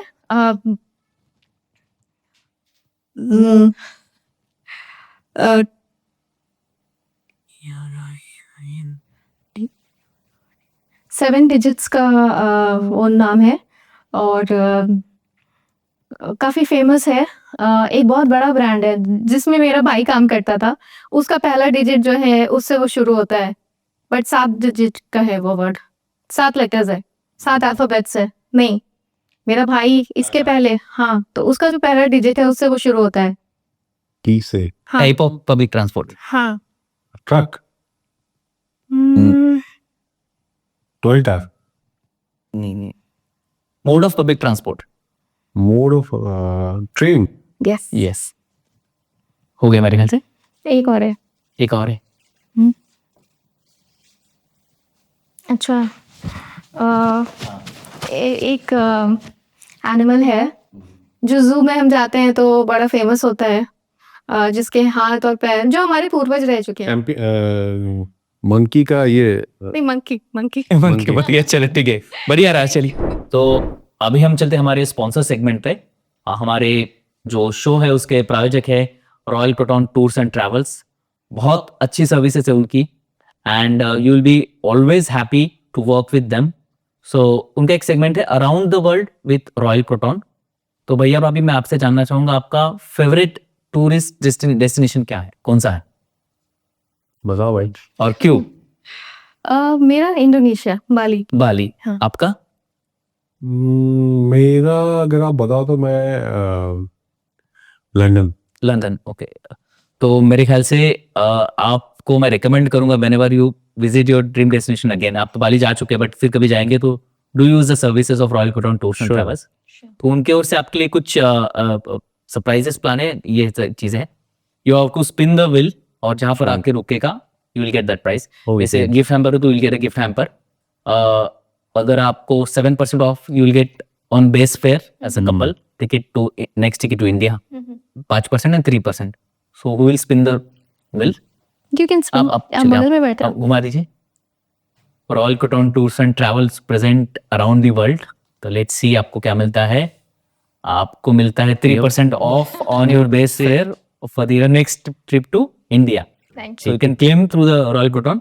अच्छी सर्विसेज है, you will be happy to avail their services. Thank you. तो अब हम हमारे आखिरी पड़ाव पर है, फिर मिलेंगे। एक्चुअली ये फिर मिलेंगे इसलिए हमने रखा है ताकि हम चाहते हैं कि और सीजन्स आए और हम नए नए टॉपिक्स पे बात करें। अभी का थीम थोड़ा कपल वाला थीम है, तो नेक्स्ट टाइम कुछ और अगर बिजनेस रिलेटेड या टॉपिक ऑफ एक्सपर्टीज आता है तो जिसमें हमारे गेस्ट है, एक्सपर्ट है, हम उन्हें बुलाना चाहेंगे, तो इसलिए हम चाहेंगे फिर मिलेंगे। भैया भाभी, बहुत अच्छा लगा आप आए। बहुत डिटेल में आपसे चीजें जानी, कैंडिड वे में जानी। गॉसिप की गलियां अच्छा रहा, अराउंड द वर्ल्ड भी अच्छा रहा, सही बात। कुछ गेम्स भी बढ़िया रहे। तो बहुत बहुत धन्यवाद, एंड आई एम श्योर आपको भी मजा आया होगा, और हम जल्द मिलेंगे आपसे। Candid with Dasharath brought you by Royal Proton Tours and Travels में। थैंक यू दर्शक, it's a very good initiative. मतलब you have always been creative with ideas. मैंने तुम्हारे फेसबुक के इस लॉन्च पे भी लिखा था, टीजर पे रहा था, कि तुम इम्प्रेस इसलिए करते हो क्योंकि तुम्हारे पास एक तो डायस्पोरा को कनेक्ट करने का नया नया आइडियाज है, you not the copy paste ones. तो भाई keep doing this good job. I think it's a good initiative, it takes your time, so thank you for that also, है ना। ऑलवेज प्लेजर भैया। Thanks sir. सो बहुत अच्छा लगा, और जल्दी मिलेंगे आपसे। तो तब तक बने रहिए, हम लौटेंगे सीजन 2 के साथ जल्दी। Thank you. भाभी, आपके लिए thank you. so much for joining us. Thank It was pleasure hosting you. Same here. भैया आपके लिए थैंक यू भाई। Candid with Dash Rat.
भगा दो